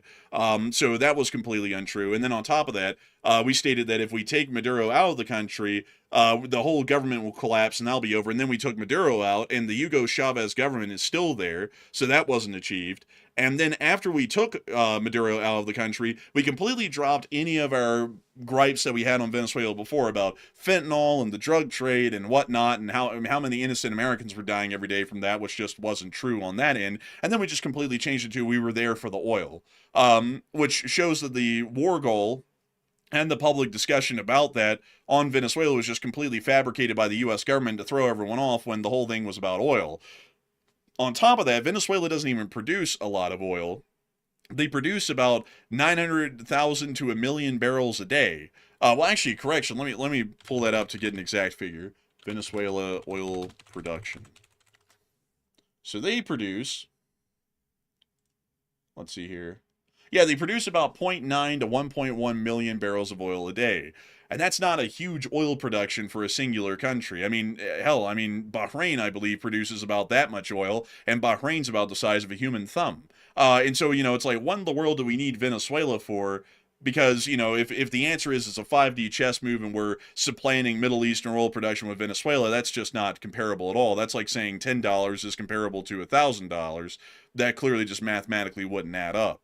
So maybe we did miss the point, but I don't believe so. And I would really like to hear why you're saying that, because I'd be interested to know why you're thinking that. But a big thanks to you for support and helping this channel to keep it running. But I do think if we're saying that our World War III prediction is largely spot on about, when it is or how it would be said in the future, because generally I think at this point it could be well argued that we're either very close to a world war or we're going to be entering one, and people are going to be discussing in the future when it technically started. But a huge thanks to you once again, and with that, we are on to the next one. Our next one goes to Give Up Now once again, who puts in another 100. And thank you very much for the second support of the night. They said off topic, but do you think there's a chance that maybe the Secretary of War would be impeached, and they feel that would greatly benefit Ukraine? And I don't think so. This is as non-political as I can say this. The president appears to be okay with him staying there, which is his call. And also, there's not appear to be an appetite to impeach him either. So, however people feel about it, I think he's here to stay. But Enforcer, what say you? I'd have to say, generally, I don't think that the Secretary of Defense is going to be impeached anytime soon. He might be told to resign, or he might be asked to resign, but I have a feeling that that's probably unlikely as well. Also, on top of that, it's not really himself that's stopping the support to Ukraine. It actually appears that that's more so spearheaded directly by the Vice President and the President themselves, which sadly that isn't really a equation that will be removable from the scenario until the next election. Either people can re-elect the Vice President as the President at that point, or the current president will be out along with the vice president, and a new president could be elected from either party that would then support Ukraine. So unfortunately, due to the fact that Ukraine support is stopped at the highest level of the office of the president and the vice president, there really isn't a way to see in any conceivable scenario that removing the current Secretary of Defense would see that support to Ukraine would resume, or be supported for that matter. But a big thanks to you for support and helping this channel to keep on running. And I hope that does address that well. And also, I see Give Up Now saying, the drug stuff was made up on Venezuela. And also, I think the other one that he said was, I was always against Venezuela. But the thing about that, though, is that that's not really a strategic justification to conduct military actions against the country. Like, I would tell you that Venezuela was a hostile nation in the United States. I would agree with that point on you. And I don't like Venezuela for that matter. But in terms of resource and in terms of action, the U.S. only goes to war with purpose and only when really necessary. And at the moment, at the time that we started that war and ended it with Venezuela, Venezuela really didn't pose a strategic concern or a national security risk to the United States, in my opinion, to justify a war at that point. My argument on the channel back then, and still is that we could have waited 8 more years until Venezuela actually posed any sort of a national security risk, and even then, they would still be easy to deal with. And so that was generally my argument and gripe, and that's why I don't really see why the Venezuela war was necessary at all, even right now, because it didn't really achieve anything internally in Venezuela, and externally, it didn't really change anything either, except for the fact that we can kind of get their oil, and that's it. But we already had the Middle East in our pocket, and the Middle East, in terms of oil production, is worth dozens of Venezuelas every day. So like, to me, it doesn't really make sense to throw out the baby in the bathtub and the bathwater with it, just to try and get inkling of a country that produces a drop of oil every day. But with that, I hope that does address that well, at least in my opinion. With that, we're on to the next one. Our next one goes to Andrew Posey, who puts in a 20. And thank you, Andrew, for that support. He said, what is your honest opinion on this becoming World War III, with the UK turning their economy to a wartime economy, and with the rumors of the US talking with car manufacturing and making military stuff? Number one best news channel. And I think we're both on the same page about that one. I think the odds of this going hot is starting to go up tremendously, and also the U.S. is kind of contributing to that because we're taking a very heavy-handed approach, which seems to be accelerating it. So I would say the odds are rising. But Enforcer, what say you? And I'd have to say big thanks to you for support, Andrew Posey. And I'd have to say that generally, I would say that it's coming around the corner at this point. I think it's almost unavoidable. The past two, the current administration and the last administration have not done us any favors in this regard. Generally, they've either been ineffectual to the point that they've invited enemies of the Republic to act out, or they have started to act in ways that are detrimental to the Republic that also encourages enemies to act out because they're sensing a moment of opportunity. And that has created an environment that is largely unstable, and there will be a larger conflict to follow, possibly a world war, highly likely a world war. I would just hope that when that happens, it is a very limited world war and it does not become nuclear in any form. If that happens, we're probably going to see the worst case scenario unfold. So I'm hoping that level heads would prevail on all sides at that point. We would not see nuclear weaponry use, and we would also see that conventional forces weren't pushed to their limits to see that one side would be forced to use nuclear weapons on the other. But a huge thanks to you for the support and helping this channel to keep it running. And also, just so I give up now, say, I apologize. Let me be clear. I was always against going to Venezuela. Everything the admin said was a lie, and so on about the war justifications beforehand. And I thank you for I thank you for clarifying that. I thought you were saying that you were actually against Venezuela and didn't like them.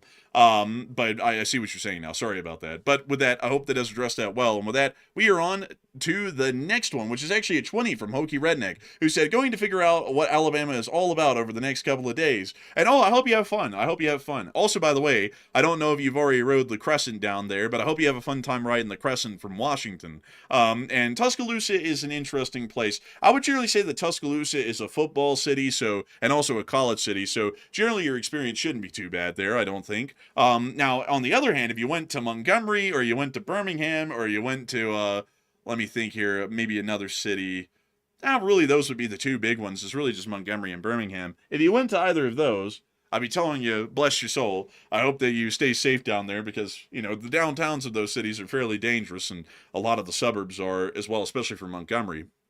And I got to say, and you're leaving tomorrow. I gotta tell you, I gotta tell you, that would be one of my favorite things. I would absolutely love to get on the Crescent at Union Station in Washington, D.C. and ride it on down to a place like Alabama. That would actually be pretty neat. You would see a lot of the country that way on the East Coast. And I hope that you have a blast, but I think you're going to have a good time down there. We've been fairly critical of Alabama, but to be honest, if you go there in the eyes of a tourist, it's not that bad. It's not too bad. As long as you're not in Birmingham or Montgomery, it's not too bad. It's just that us growing up there and all of our experiences there in our personal lives, I'll be honest with you, I have a really tainted vision of Alabama because my experience just growing up in Alabama and living in Alabama just wasn't good on my end. And so that's why I'm that's why I'm very critical of Alabama, is because while I have friends there and there were some good times had, for the majority of it, there was nothing but bad times. There wasn't really a time for me personally that was enjoyable. And while a lot of people I know that I grew up with in Alabama, they were like, oh, Alabama's great. I just don't have the same opinion because my experiences were a lot different than theirs growing up. But a big thanks to you for the support, Hokey Redneck, and I hope you have a blast down there. And a big thanks to you once again for helping this channel to keep it running, and let us know how things go. And with that, we're on to the next one. And you just answered the one from Hokey Redneck, by the way? Yes. And thank you very much, Hokey, once again for that support. And then we also have a 20 from Game Theory, who said, what about humanoid robots, and why are they not focusing on them? And it seems like we need a T2 type of drone. Generally, humanoid robots are actually fairly expensive to produce, and are mechanically complex, so that generally seems to be the reason why we're not seeing a lot of them being used or implemented. And I hope that answers your question well. And a big thanks to you for support and help this channel to keep on running. And with that, we are on to the next one. We also have a 10 from Pacific Fruit Express, and thank you as well for that $10 support. And they said, I think we got our hands full securing Saudi Arabia, Iraq, and Kuwait before we expand a secure area. But what say you? I would generally say yes to that. I think that we have our hands full just trying to keep the place stable at this point, in my opinion. So I would agree with you. I think that would definitely be the case. But a big thanks to you for support and helping this channel to keep on running. And with that, we are on to the next one. We also have another 10 from Pacific Fruit Express who said, I think the request to automakers is more of a way for the U.S. to actually deliver on the demand by Taiwan and other countries' purchases of arms, and it's a competitive measure, and we sell defense and oil. I'm not entirely sure on that one because with how defense production works, if a company like, say, I think it's General Dynamics is the one that produces the M1A1 or M1A2 Abrams that they export to Taiwan, the U.S. government can't just give out the proprietary tech to Ford and then tell them, hey, we want y'all to just, completely undercut General Dynamics and go build a whole bunch of M1A2s and then go sell them. Because that would start infringing on a lot of the intellectual rights that a company like General Dynamics has on the design and such. So generally, I would say that that's probably more for domestic defense production, where we're like, oh, we're at war and we need a whole bunch of equipment. So, everybody start putting out bids for the specific weapon system, and y'all are going to start pumping these things out in huge numbers. Because for export sides of things, if we're not in like the middle of a world war and a Lend-Lease and all, generally that's done by the company that pretty much like owns the plans and the design and the proprietary tech and the know-how to build them, because that's a profit-making venture for that company. So I hope that does address that the best I can, at least in my opinion. That's at least how I understand things. I might be wrong, though. But a big thanks to you for support and helping this channel to keep on running. And with that, we are on to the next one. We also have a 20 from ICUR2YS4YE yet again, who puts in another 20, and thank you very much for the second support of the night. They said, it's World War III. The auto plants will be used to single process stamp and bend frames for things, and didn't intend to spur a political thing, sorry. Oh, no, it's fine. I honestly took it as like an interesting point. And I wasn't at all trying to get political with my answer. I was just giving my honest opinion on it. But beyond that, I got to thank you for the incredible support, by the way, and I got to thank you greatly for helping the channel to keep it running. And maybe they would. That is definitely a possibility, with making frames and such things as that. So huge thanks to you for support and helping this channel to keep it running, and I hope that does address that well. And with that, we'll be on to the next one. We also have a 10 from Pookie, and thank you, Pookie, as well. They said, here's for some Cuban fish sticks, LSA. Hey, and thank you so much for the support for Cuban fish sticks. And I got to thank you so much for the support and helping this channel to keep on running. Because if it wasn't for folks like you, we wouldn't be able to keep this channel running and make this thing possible. And we're on to the next one. We also have a 10 from SC Dear Girl, who said, secure our area of responsibility. And I know what you're getting at. You're talking about the Venezuela situation, the Cuba situation, etc. But the thing is, though, we got to pick our fights carefully because we're in a very volatile time. So while it would be nice to secure our hemisphere and do what we have to do here, within reason, of course, we have to weigh and pick and choose what we're doing here very carefully. Because if we get into too many situations, it would get spread too thin, and that can be very dangerous in a situation like this right now. But Enforcer, what say you? But SC Dear Girl, that's what we historically use freedom fighters for. I was trying to think of the right word for that. Freedom fighters, that's what they're for. If we want to get rid of the Cuban government, we go support some freedom fighters and Montagnards and the CIA down there, and then they do the work. And in Venezuela, we do the same. We've gotten involved in a lot of conflicts directly inside of South America and Central America, but generally we try and do a lot of the heavy lifting down there through more covert measures through the CIA whenever it looks like it might be posing a national security threat, or it might in the future. We try and preempt that through that measure. I don't really think that military action is a great idea because it's tying up a lot of physical conventional forces in a place where they don't have to be tied up. If you believe, and I would believe as well, that non-American aligned countries in the Americas are generally against America's interests, which is true. Instead of sending the military down there to go do that and starting a war publicly to try and deal with it, it'd be a lot better to send down say, the CIA with suitcases of cash and see what they can do with that instead, in my opinion. Because, if it poses that much of a national security risk, not good to dedicate a whole bunch of conventional forces that might have to fight China, Russia, or Iran, or someone else somewhere in the world that actually poses a real conventional threat that will require the military to fight them, when we could just, topple them a lot easier if we needed to. But I hope that does address it the best I can. A big thanks to you for support. Generally, though, I would say, folks, to each their own.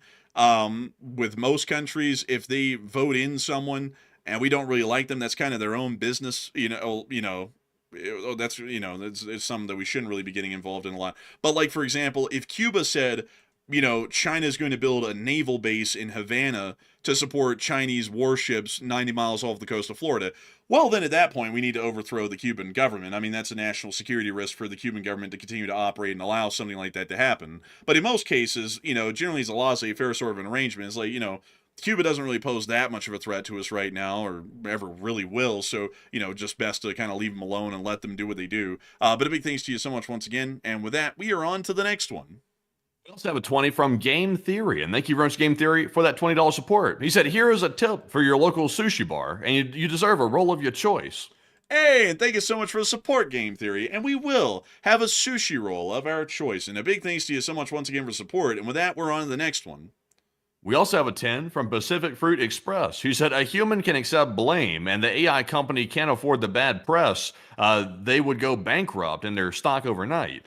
Well, that's assuming the U.S. government doesn't protect them, by the way, because if it's a defense company, they could try to run interference and try to cover it up. Because, some people have speculated that maybe, possibly, it might be being tested, and it could maybe, possibly have led to some things, but I don't know.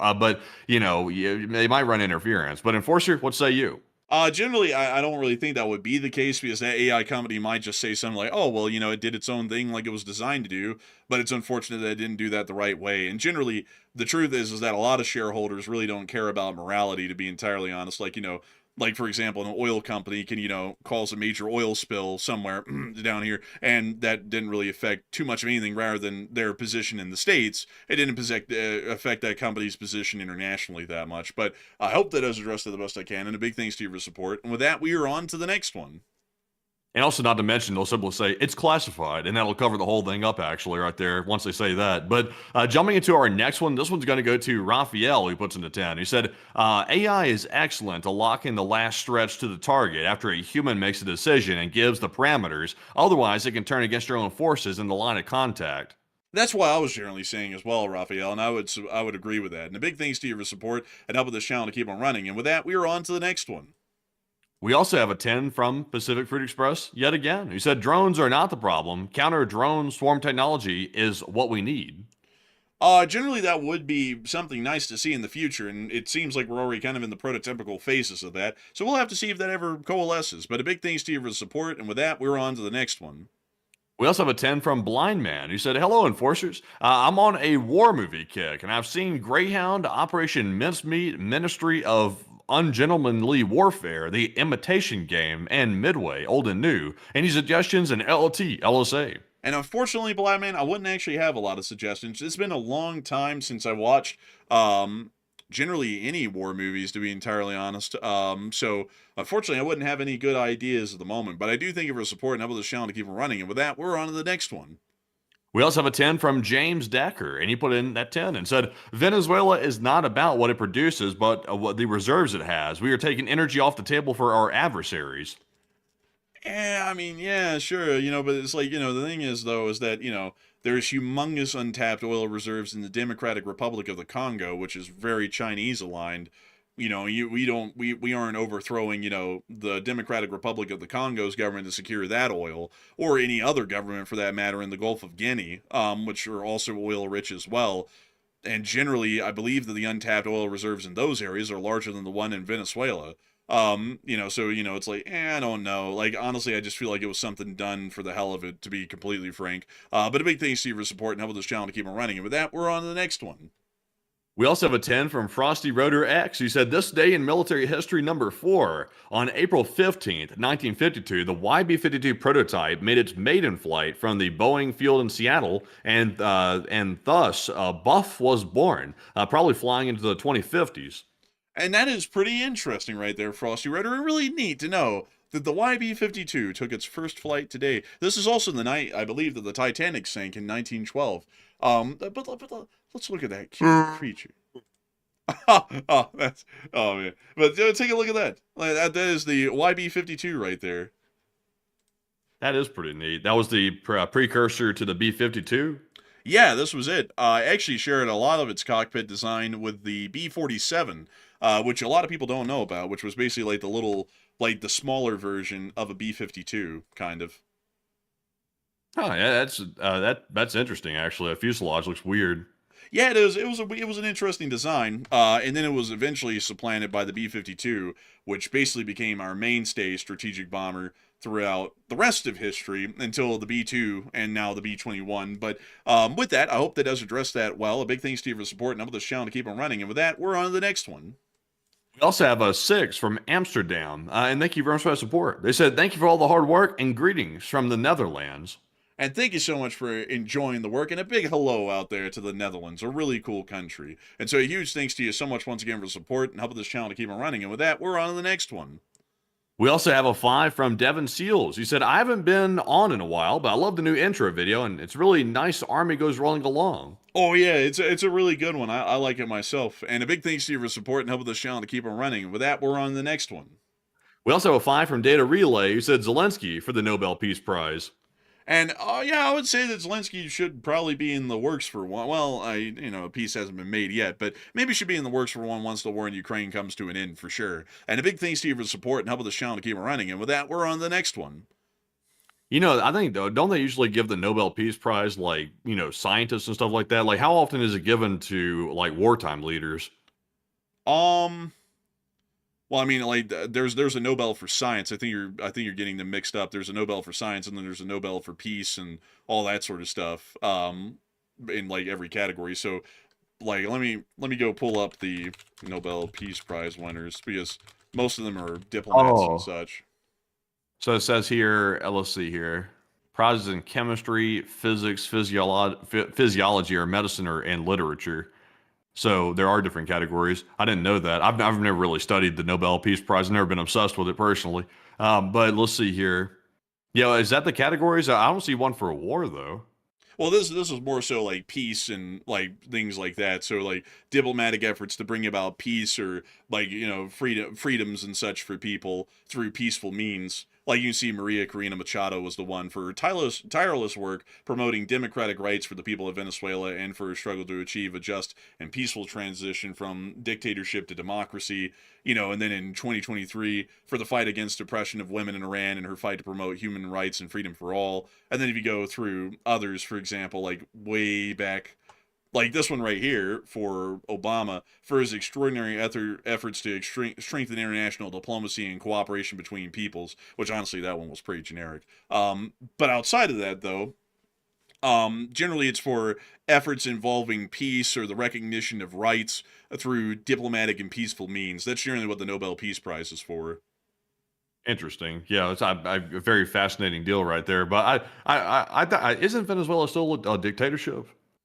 Yeah, they still are. But then again, like look at the Iranian one, right here for a fight against the oppression of women in Iran. It's like women are still being oppressed in Iran 3 years later. It's just that, what they're doing apparently catches the attention of the Nobel Peace Prize board, to where they're like, oh, that's a really good effort, really commendable, like of good moral standing and such. And then they give out a medal for it. But you don't have to do anything like end a war for it. You just have to kind of, be someone who just catches the Peace Prizes board's eye, and they're like, oh, they're pretty cool, and then they give you a medal. Ending 17 wars, that ought to meet the qualifications. I mean, yeah, I guess. Also, somebody did that. Look at this one, 2024, for its efforts to achieve a free world free of nuclear weapons, and for demonstrating through witness testimony that nuclear weapons must never be used again. It's like, well, it's like, is that like honestly, folks. I could have done that if they'd given me a chance. Honestly, folks, y'all might be in the running for a Nobel Peace Prize if y'all just get up one day, like in Bangor, Maine, and just start running across the country to like LA or something. Y'all might get a Nobel. I mean, like generally the criteria is you just have to be like neat enough, or nice enough for some of you. Just have to catch the attention of the board of the Nobel Peace Prize for them to give you a medal. I mean, there's really no actual like standards you have to meet for this thing. Man, you trying to be a taco, Nobel. Man, I mean, honestly, That's clever. That's clever. Man, like, let's see. Look at this one. 1968, for his struggle to ensure the rights of man as stipulated in the UN Declaration. Like, a lot of these are so abstract, to be entirely honest with y'all. It's like anybody could get that medal. Like, you know, you could have gotten some random guy that's not Rene and given the medal to him. You know, there's a lot of people out there who do this stuff. UNICEF got the Nobel Peace Prize. The UN for its effort to enhance solidarity between nations and reduce the difference between rich and poor states. I mean, come on. Like, I honestly think that the whole ambition of the president to get this medal is kind of dumb because, you know, it's like, really, it's like, this medal can be given out to anybody for anything. The president keeps acting like there's like a checklist you have to meet. And it's like, there is no checklist. I mean, you basically just go out there and say something kind of profound like, why make war when love instead? And you might be in the running to get this medal. I mean, like, it's the prize. Oh, I'll give it to him. Oh, look. George Marshall got the medal for the Marshall Plan. That was a complex plan. Yeah, that was actually like one worthy of the medal. Like, actually, that was a pretty good one.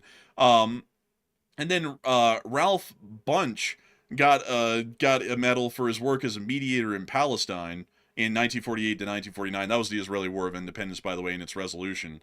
I mean, some of these are actually like worthwhile to give out, but I mean, a lot of them though, it's just like someone said something and it was kind of good, and then they got a medal for it, you know, and it's like, so anyone could get the medal, really, if you say something nice. 1930, what? Look at that. Who's that? Karl von Ossietzky, for his burning love for freedom of thought and expression, and his valued contribution to the cause of peace. Look at the flag that Germany had in 1935. I don't think that one aged well. Well, remember, they were at the Olympics and stuff like that and everything, too. Well, yeah, but I mean, you know, it's like none of that aged well, you know, in the long run of things. And like, look at this one. I mean, like honestly, folks, I mean, I don't know why the Nobel is a big deal, because look at the medal that was given out to Jane Addams and Nicholas Murray Butler for their assiduous effort to revive the ideal of peace and to rekindle the spirit of peace in their own nation and in the whole of mankind. So, I mean, just basically, like, they just went around talking about how nice peace is, and they got the medal. It's and the craziness of this, folks, that it blows me away, because I've kind of known this about the Nobel for a minute, but when you actually read the stuff, it kind of becomes a little absurd.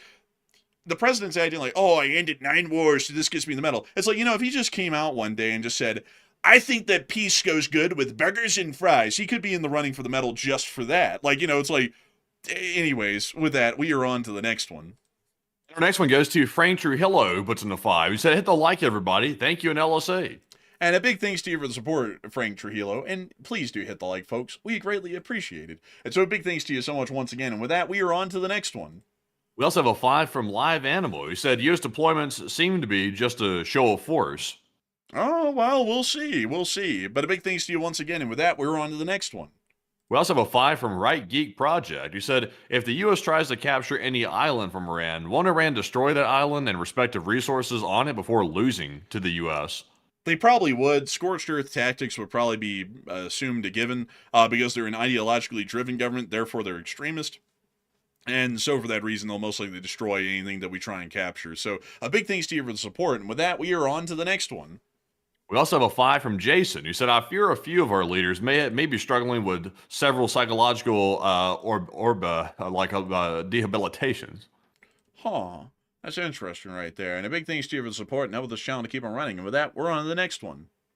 We also have a 5 from Kangaroo, who said 5,000 to 600,000. Let's go, LSA. And a big thanks to you for the support and help with this channel to keep on running. And long live the Lee Spring Army and long live the Republic. And with that, we're on to the next one.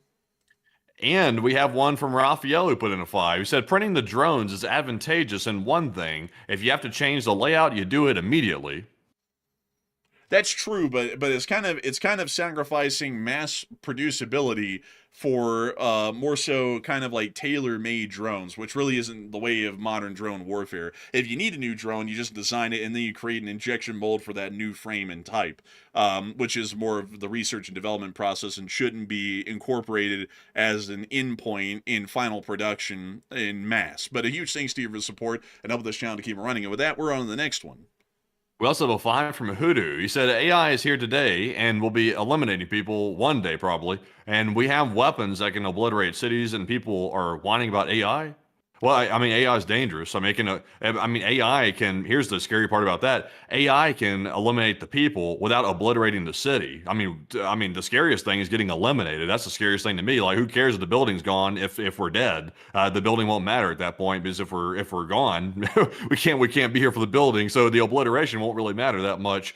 So I would say drones and AI are scarier. But Enforcer, what say you? I think the thing, Hoodoo, that's getting people scared, and it gets me scared, is that from the dawn of time, when a caveman was shoving a spear through someone's heart, or a leader of a nation was ordering a dropping of an atomic bomb on Japan, there was always human input in every one of those decisions that involved the death of another person. A person was involved in making that decision and carrying that out to kill another human. At this point, we've created something that has no human input, it has no human mind, and yet it can decide to kill on its own. And that's what's concerning about that sort of a development, is that we've created a machine that can decide to kill us if it wants to. And that's the very concerning thing about it. Because a nuclear bomb can't get up one day and walk to, like, my house and blow me up. It just can't do that on its own. It will require someone to do that. So another human will be involved in it. It's just a weapon at that point. But an AI is a brain and a weapon. It's basically like creating a whole other species separate from our own, and that's what's very concerning and scary about it, honestly. And I have to generally have to say I'm one of those people who do find it to be wildly scary, because it just doesn't involve any humans in the process. But a big thanks to you for support and helping this channel to keep it running. And with that, we're on to the next one. We also have a 20 from Ross Nib, and thank you, Ross, for that 20 Australian from down under. He said, Sir, listen, sir. They say, sir, you're not a doctor. That's what they say. Not a doctor. Not a doc. That's what they do. They call him for short, doc. You're not the other guy either. You're just a naughty boy. That's what they call him. Real naughty. They said Santa's not giving him some presents. He's getting cold. But unfortunately, what say you? I gotta thank you so much for the support, Ross Nib, and helping this channel to keep on running. And we're on to the next one.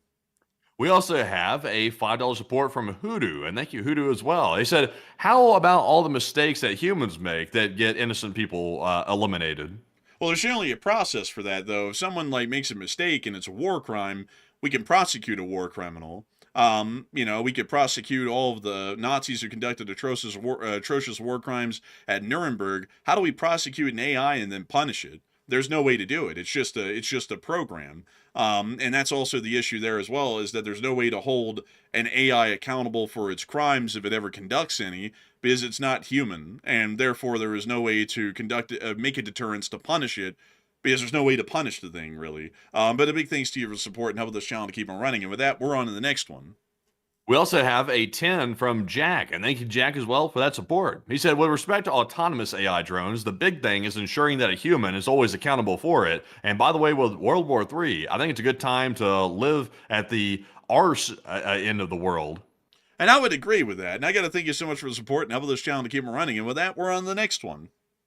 We also have a 5 from Flash of Light, who said, is Taiwan capable of urgent mass manufacturing cheap and dumb drones, as well as mass manufacturing AI drones to make a PRC invasion very costly? We believe that they might be able to, because they've kind of shown a little bit of that over the years, but we don't know to what extent that's possible. But a big thanks to you for support. I hope that does address that well. And with that, we're on to the next one. We also have a 5 from Lost, who said, imagine a small drone swarm. Sadly, I can't read that off. I can't read the hypothetical right there. YouTube might not like the hypothetical, but they're mentioning the threat that drone swarms could pose in the hands of wrong people. They say that's the risk we face now. It definitely is a significant risk. I'd agree with you. And a big thanks to you for support. And with that, we're on to the next one. We also have a 5 from Hoodoo, who said, once your family is threatened, you will want AI on that wall. A lot of you can't handle the truth, like Lieutenant Weinberg on the wall.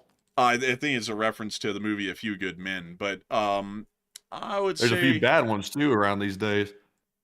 I would say it seems like that hoodoo until it turns against you and it's used against you. How would you like the Gestapo of the modern day to be run by an AI rather than a person? At that point, you don't even have an idea that one day these people in the Gestapo they might face justice for the crimes they're conducting against me. No, at that point, it's just a program. It's an algorithm. It's just carrying out its duties without any emotion, without any human connection. And that's kind of the issue there is that it's opening up the door to it being used in a lot of other ways. But a big thanks to you for the support, and with that, we're on to the next one. We also have a 10 from Kyle Padell. And thank you very much, Kyle, for that support. He said, when you walk around the house saying, sir, sir, sir, and the wife is confused. And a big thanks to you for the support, and help this channel to keep it running. And with that, we're on to the next one. We also have a 5 from Devin Seals. You said the Venezuela success came from China, doing the thing, doing the thing. And I'd have to say a big thanks to your support and sharing that with us. And with that, we're on to the next one. And we also have a 5 from Damian Strom. And thank you very much, Damian, for that 5. He said, I love hearing both your voices every day. Love you as always, PLT.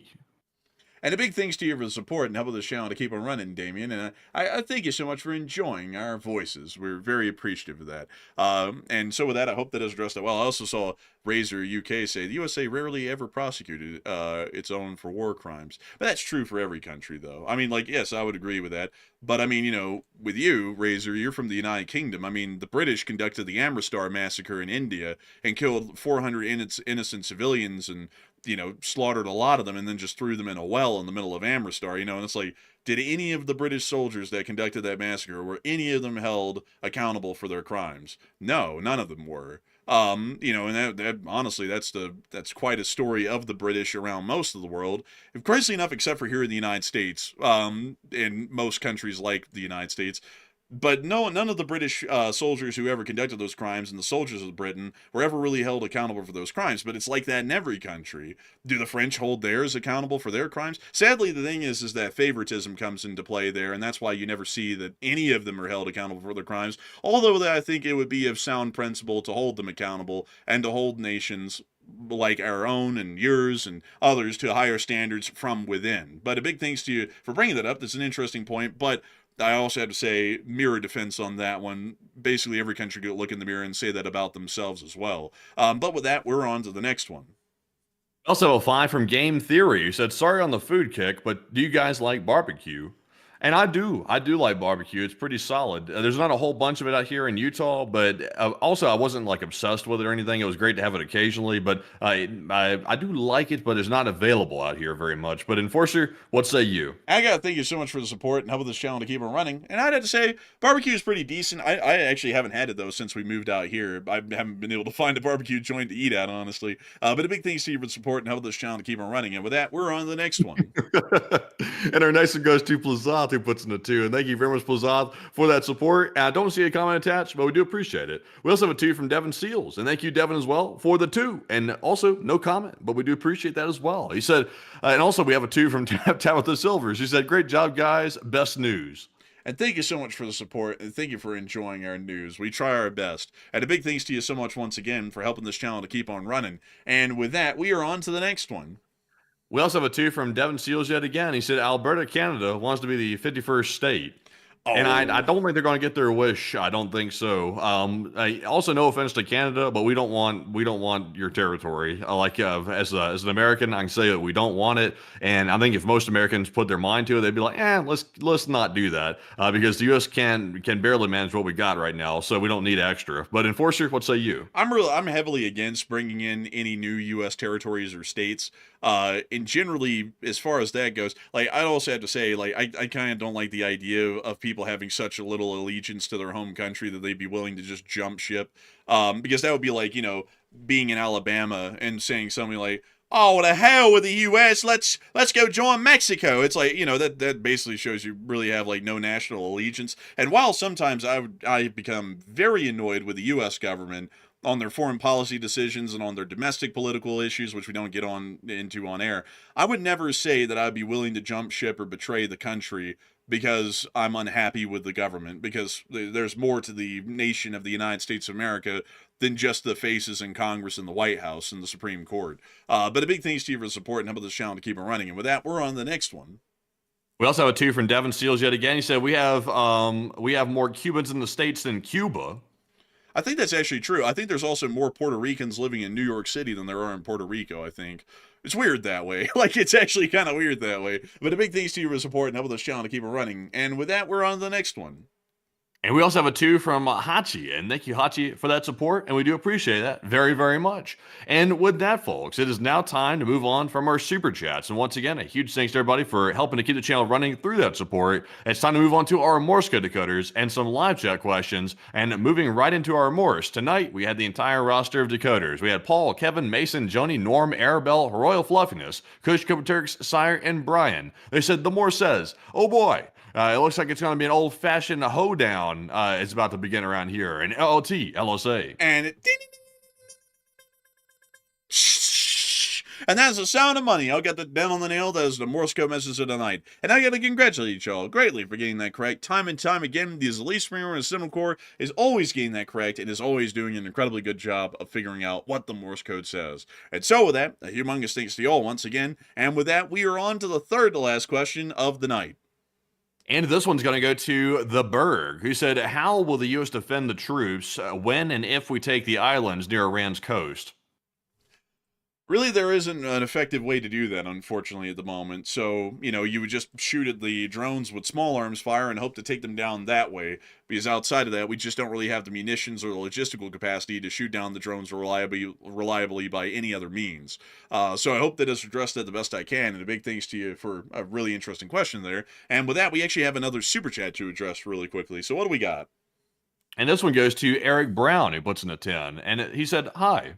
And a big hello to you, and a big thanks to you for the support, Eric Brown, and helping this channel to keep on running. And with that, we are on to the second to last question of the night. We also have one here from D-Lo, who said, are IRGC forces deploying to the south or already digging in? We wouldn't know that one, unfortunately, because we can't get any satellite photography out of the area to be able to speak with confidence on that. So, unfortunately, I'd have to declare ignorance on that question at the moment. But with that, it is time for us to move on to our final question of the night. And so, who is the lucky last person who threw in the lucky last question of the night? And that viewer is going to be Knox Date, who said, how long would a war against Russia be since they have depleted pretty much all their military against Ukraine? Generally, it could be a little while. It could definitely be months, because wars never end quickly, in reality. Like, everyone always wants to say, oh, it'd be hours, or it'd be days. But in reality, it's always going to be months, most likely. So, I would have to say, probably a couple of months, to be entirely honest with you. I would say maybe 4 to 5 months.